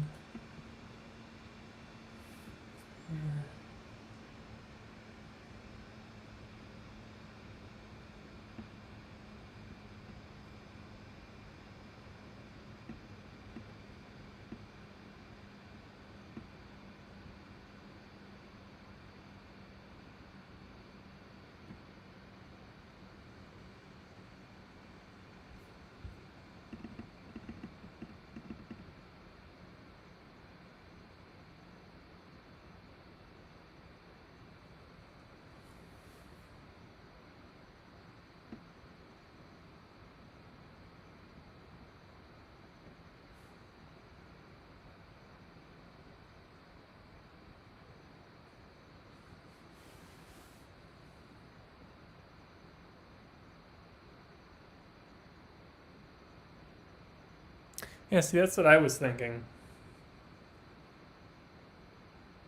It seems strange that it's so bouncy. The atmosphere is definitely playing a role with the clarity, but like the object is shifting so much. It is a little bit windy out though, so I mean, I guess that's not terribly surprising.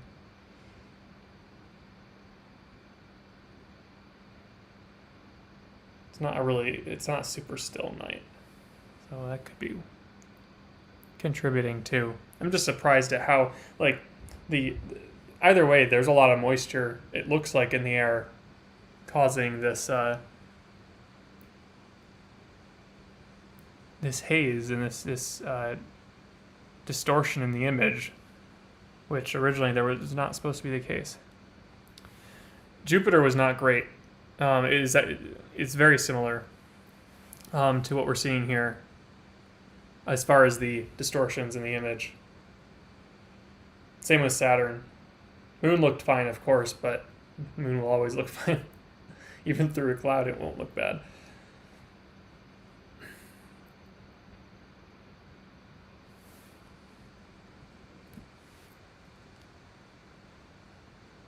So a little perplexed by this, but I don't know. I'm not sure what other troubleshooting I can do at this point. I can't imagine it's the equipment. Because I balanced it. We're tracking it. It's not a tracking issue.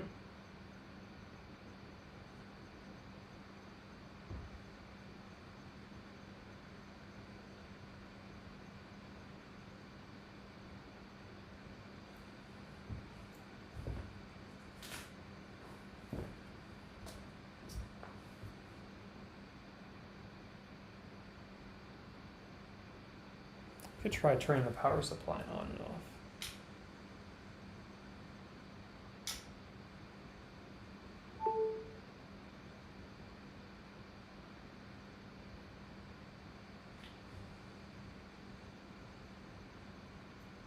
Where's the paddle?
Strange.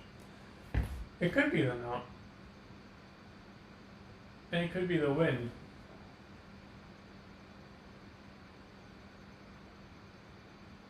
So I'm noticing that even just slight vibrations on the mount, which is to be expected to some degree, but the wind might be having an impact on it too.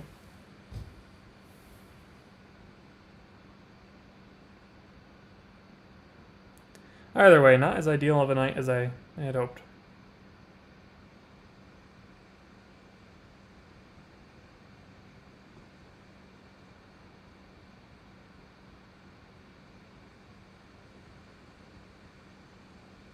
Oh, that's funny. Yeah, I was.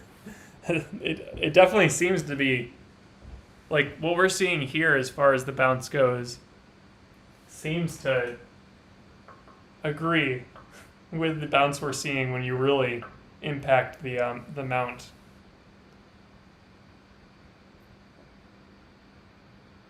We're really doing troubleshooting here at this point. I think it could be some shake in the mount. And it might be just due to the wind.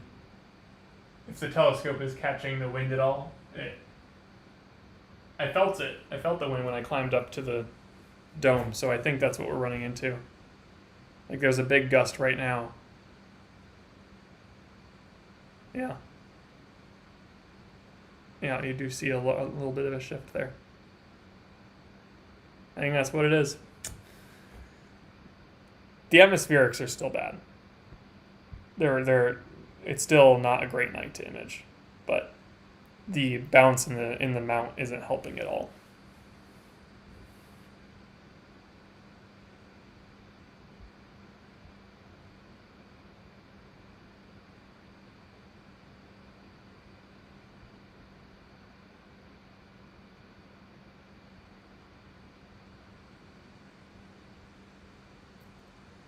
I'm pretty, like, despite, what we're facing here, the challenges we're facing, I'm not displeased with the image. It's nice that we're still getting detail and whatnot.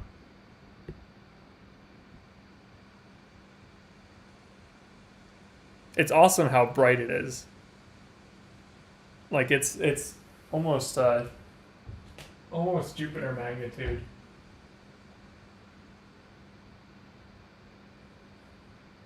And it'll just keep getting brighter until mid-October.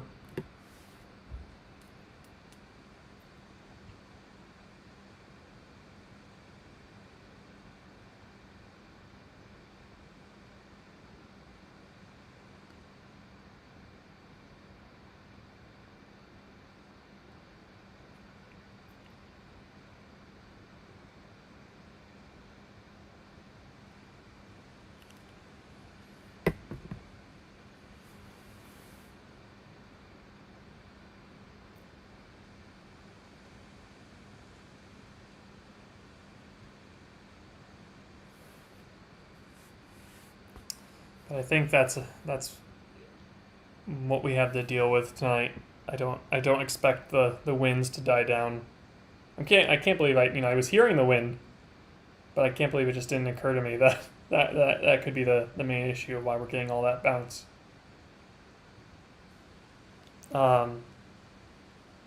So if there aren't any other questions, I think I'll wrap up the stream here. I'll give it a moment to see if any other questions pop up. I think we still have about 8 people watching, so that's great. I'm glad some people stuck around to watch the sky with me. As I said, I think we will do some deep sky objects as soon as we get a new moon, which we are moving towards a new moon now. We're waning. The moon is waning. So I did some testing with this camera. I think I'm ready to try to do some live stream deep sky stuff and be on the lookout for that stream. I'm guessing maybe it'll be a week and a half out when we decide to go through with that. I'll base it on the clear skies though, whatever we have coming up. What else? I think, do we have any comments?